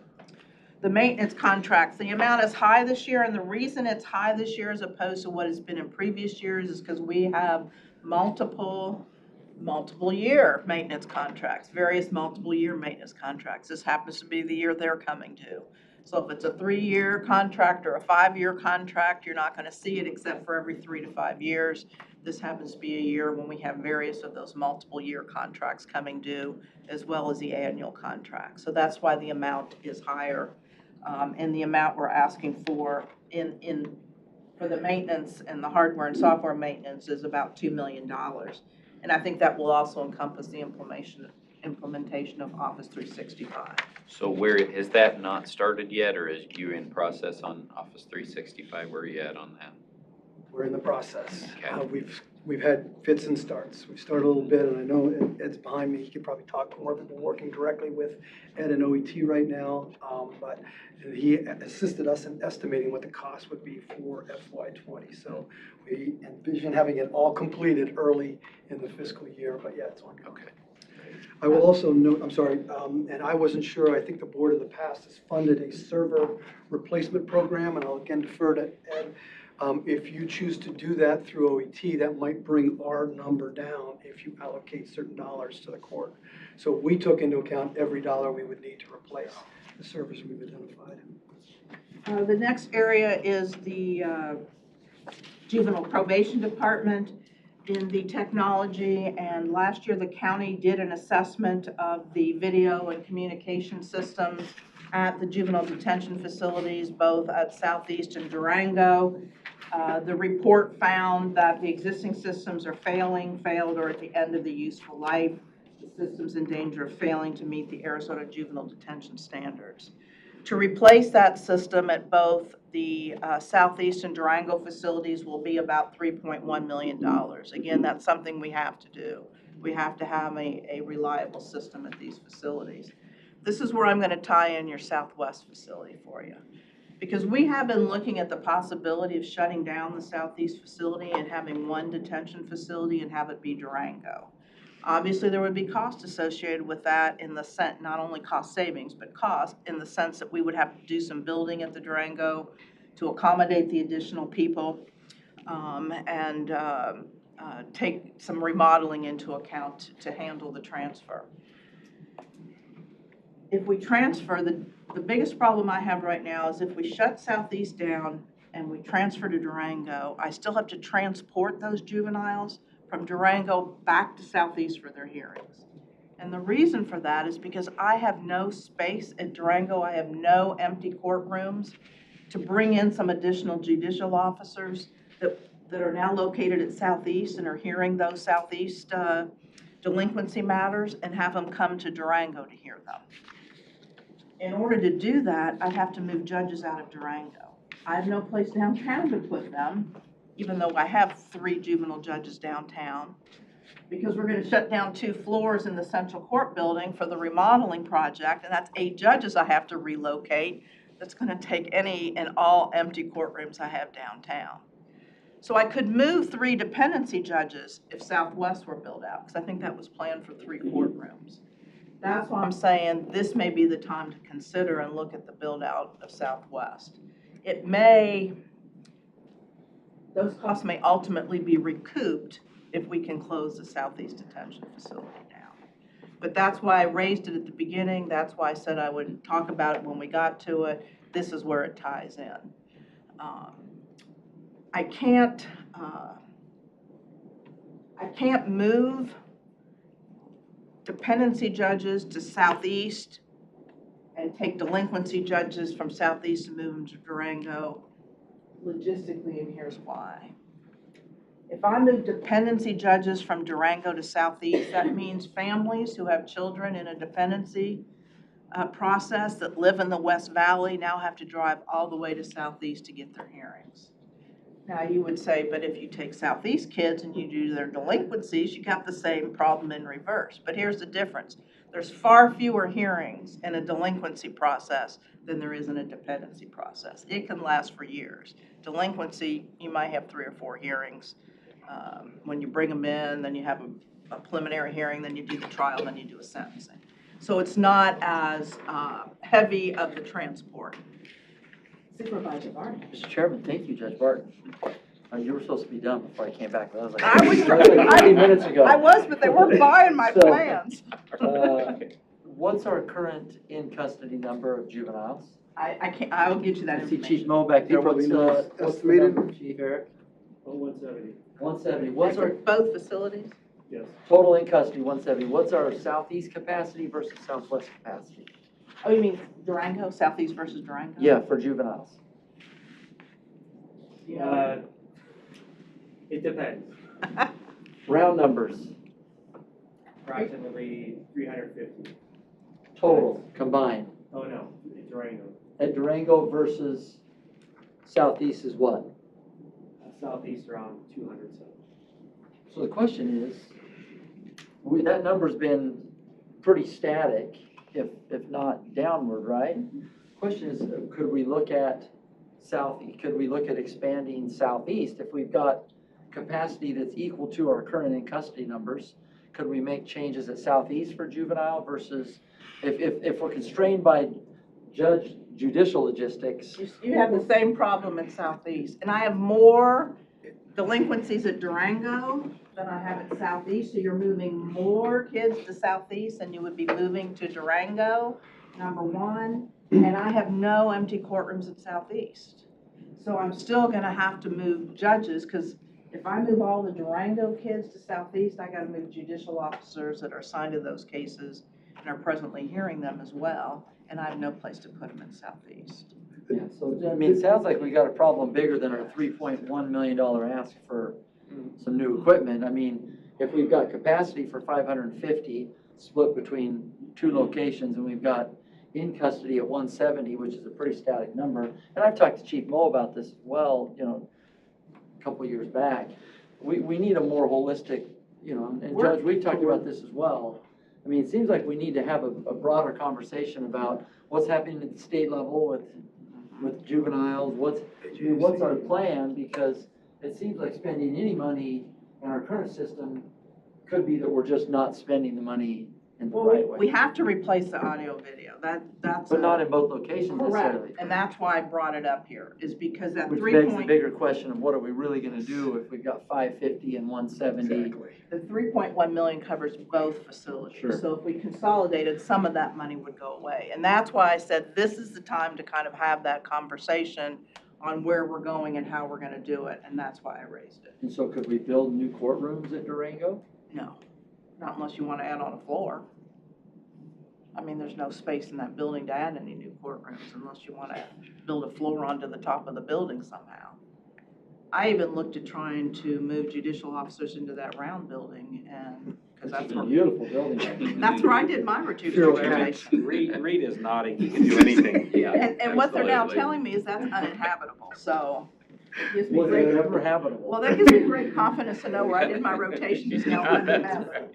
Cradles to crayons, it's a kind of a weird. Oh, yeah, it is a weird building. I've seen it. So, Thank I'm you grateful for great leadership in Chairman Gates. It sounds like he's got a lot to discuss with you, but in my mind, it feels, while we need this now, it feels like it ought to be part of a broader narrative of conversation that discusses where we're going. And this is not a new conversation, obviously. We had it in 17-18 budget year when we were trying to parse the same issue with Chief Mo and others. Correct. Thank you, Supervisor Barney, and thank you, Judge Barton, for raising this, getting it all, yeah, let's figure this all out now. Exactly. Or at least begin that process. At least have a plan, Yeah, right? absolutely. And the last thing we have is the intake and transfer and release facility, the ITR facility. You just heard from the sheriff about that, and I can't give you any numbers. I will tell you right now, because of the configuration of this facility, it will require additional security personnel. We're looking at the issue now of, does it have to be, the facility have to be open even when we're not doing court, and we're looking at that, but there will be a requirement for additional security. We're working with the Sheriff's Department to try to figure out the most economical way to present that to you. So that's why I don't have a number for that right now. But it you know, unlike the jail, which is not a public access space, the ITR facility is. And so we're gonna have to have security there. That is our present, oh, no, it's not. I got one more. Two more. Two more. Two more. All right, here we go. If you want to end there, though, that's fine. Mental health court. You're probably aware that Maryvale is building a facility for mental health beds. And right now, they are going to transport those individuals to either the Annex or Desert Vista for their hearings when necessary, but they are looking at building out a courtroom there. And so what we are asking for is that you put in contingency, because we don't know when they're going to want to build this out, but when they want to build it out is when we're going to need it, about $626,000, and that will provide for a judicial officer to do those hearings, and will also provide for the furniture and fixtures that you're going to need for the courtroom when that's built out. We may need, we're going to try to utilize a retired judge right now, because if there are additional hearings at the Annex, we may need to add another part-time judicial officer. We're going to try to staff that with a retired judge right now, which is very a cost-effective way to staff it. And no, I will not be that retired judge. But we are looking at that. It will be very cost-effective, but again, eventually there'll come a point in time when they're going to say, I'm through working. I vote Quentin Tolby. He lives in the area. After you work with the board, you'd probably be well equipped to deal with mental health related issues. Either that or ask for a bed. Now we're going to talk finally about the Fill the Gap. You've heard this on other presenters. We get certain Fill the Gap funds. Those funds are used to support 32 positions. We are down right now in our Fill the Gap funds, and it's been continually going down. And so we have a deficit of about $580,000. So that right now would be a cheaper way to go than to try to put into the general fund some of those positions that the Fill the Gap monies are funding. If for some reason those funds go up in the future, then we can look at removing this request. But right now, we're asking for about $580,000 to compensate for the loss of the Fill the Gap funds and to help cover those positions that are critical positions to the court. All right. Other questions from my colleagues? Just a quick question, Yes, because Supervisor Hickman. Scott was nice enough to talk to Cindy about some budget things. And one of the things that was struck me is on the Superior Court, you had a percentage change. You had more money from this board last year, right? And one of the heavy funded things was our, our deposit into the EORP system. And at this point, hopefully with the last budget cycle at the state, we're hoping to see that be abated after a couple years. And that's, if I'm reading this right, that was an $8 million hit, right? So would that mean if the state took their share, it would have been $4 million, or was that?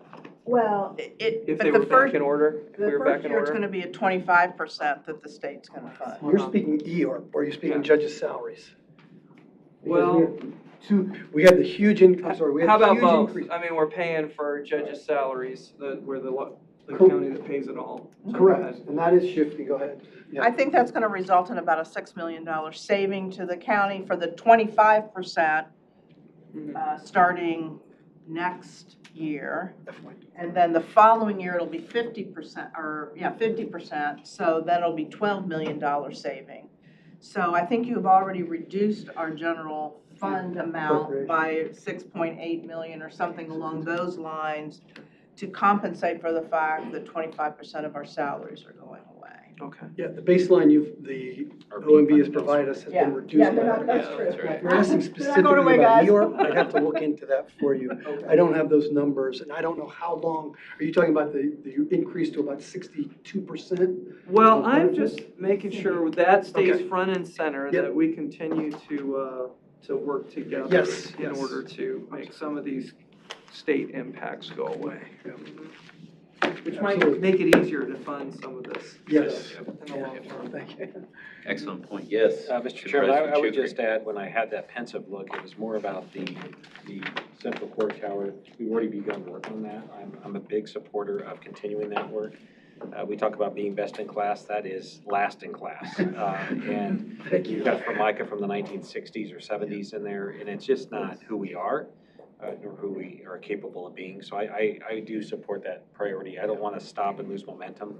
And it's your taxpayers that are coming down and serving as That's right. juries in those abysmal. You know, that's the second time you've said you, it's really us. I know we've had this little dance before, but, Well, if it's really us, then give me a minute. Voila. We've pretty much been consistent with every one of these budget meetings. You in control of the purse string, so. That's just my 2 cents. I think we're making great progress. Reed definitely knows what he's doing. Great in that progress. regard. Yes. The floor plans are looking really good as we work through the process with the architect. I know the judge has been very happy with some of the work we brought back, and I think it's, again, moving us to that state of. And I told the architects when we first met that I'm not looking at, if we're gonna go down this route and spend this money, we should not be fixated on this is the way the floor looks now, let's just rebuild it the way it looks now. Let's do it the most efficient and effective way we can do it for the way the court now operates. And if that's a different floor plan, then let's look at a different floor plan. This is the time to do it. Yeah. And the first meeting, they hadn't really gone down that path. It was pretty much based on the old floor plan, and then we started getting some new floor plans. And now, I think they're doing it. So I do thank you. Excellent. Congratulations, Supervisor Danny, Hickman. on your retirement. Yes, One more not question. quite yet. Because sometimes we don't, over a series of years, we don't circle back to things that we thought we were doing. It's establishing programs that would eventually save the taxpayer money. And one of the questions I had, just because we don't get to see you all that often, is the video that I remember what judge was it? Clancy Jane was there taking a look at where was that at? What court Central was Court that? building. So has that saved us money? It's the East Court building, I'm sorry. Has that, The arraignments? yeah, the The arraignments arraignment. where we could have a judge sitting there and be able to knock stuff out without transporting them back into their districts. Has that had a good impact, positive impact for us? Yes. Because we looked Yes. to save money that way. Yes. You know how much? I don't, because that comes out of the JP's budget. So Okay. I would ask Judge Russell and Jim Morrow, their court administrator, that question. But the information that's been presented to me has been, yes, there has been a substantial cost savings in the transportation. Inefficiency. Yeah. Yeah. Yep, that's And a that good. program is also moving to ITR. Okay. When we make the transition, we're also moving that as well. Okay. Yeah, thanks for raising that, Clint. Most likely. Anything else from my colleagues? Now. Okay, great Thank you. presentation. Thank you Thank very you. much. Thank you. Appreciate it. Congratulations on your Thank you. All right. Congratulations. Thank you, thank you. Where are we gonna go? Okay, Let's go somewhere so to then, yeah, celebrate. do we have a motion? Good luck with that. I think it's a separately posted meeting. so Okay, you can do it perfect. All right. And we're adjourned? We are adjourned. Actually. No, we're not adjourned. We're not adjourned. So we Yeah. are. This meeting's adjourned, that's a separate meeting. Okay, all right, this meeting's adjourned. Sounds good. There we go. Clear as mud. Let the record show that we did that right. Regardless of this. Exactly. We had the mics and all this. Yeah. Over there. 5 minutes? Sounds good, yeah. Yeah, 5 ready when minutes, you are. 35 minutes. Come for break. Yeah, 35 Oh, minutes. the mics are in the ceiling. Who's asking? No, I think Clint was, but typically, the immediate past chair gets. I gotta take it out. Wheel? Thank you, Chris. Yeah, I'm whatever happy you to- need. Mr. Chairman, I'm happy to do that. Yeah, well, or we can do it together, or what, yeah. Absolutely. Okay. All right. Yeah.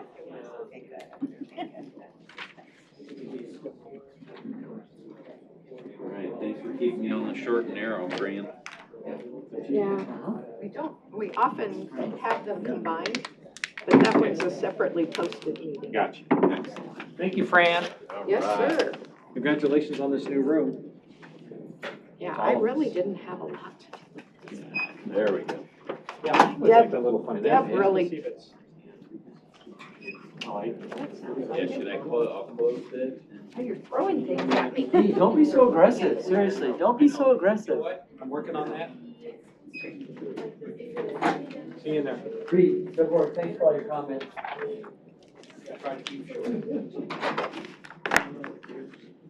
Do you know why they were doing that? They lost closed captioning.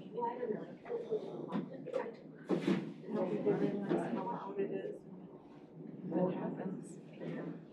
I figured they lost something. I didn't know if they lost the feed for the YouTube thing Yeah. or the other.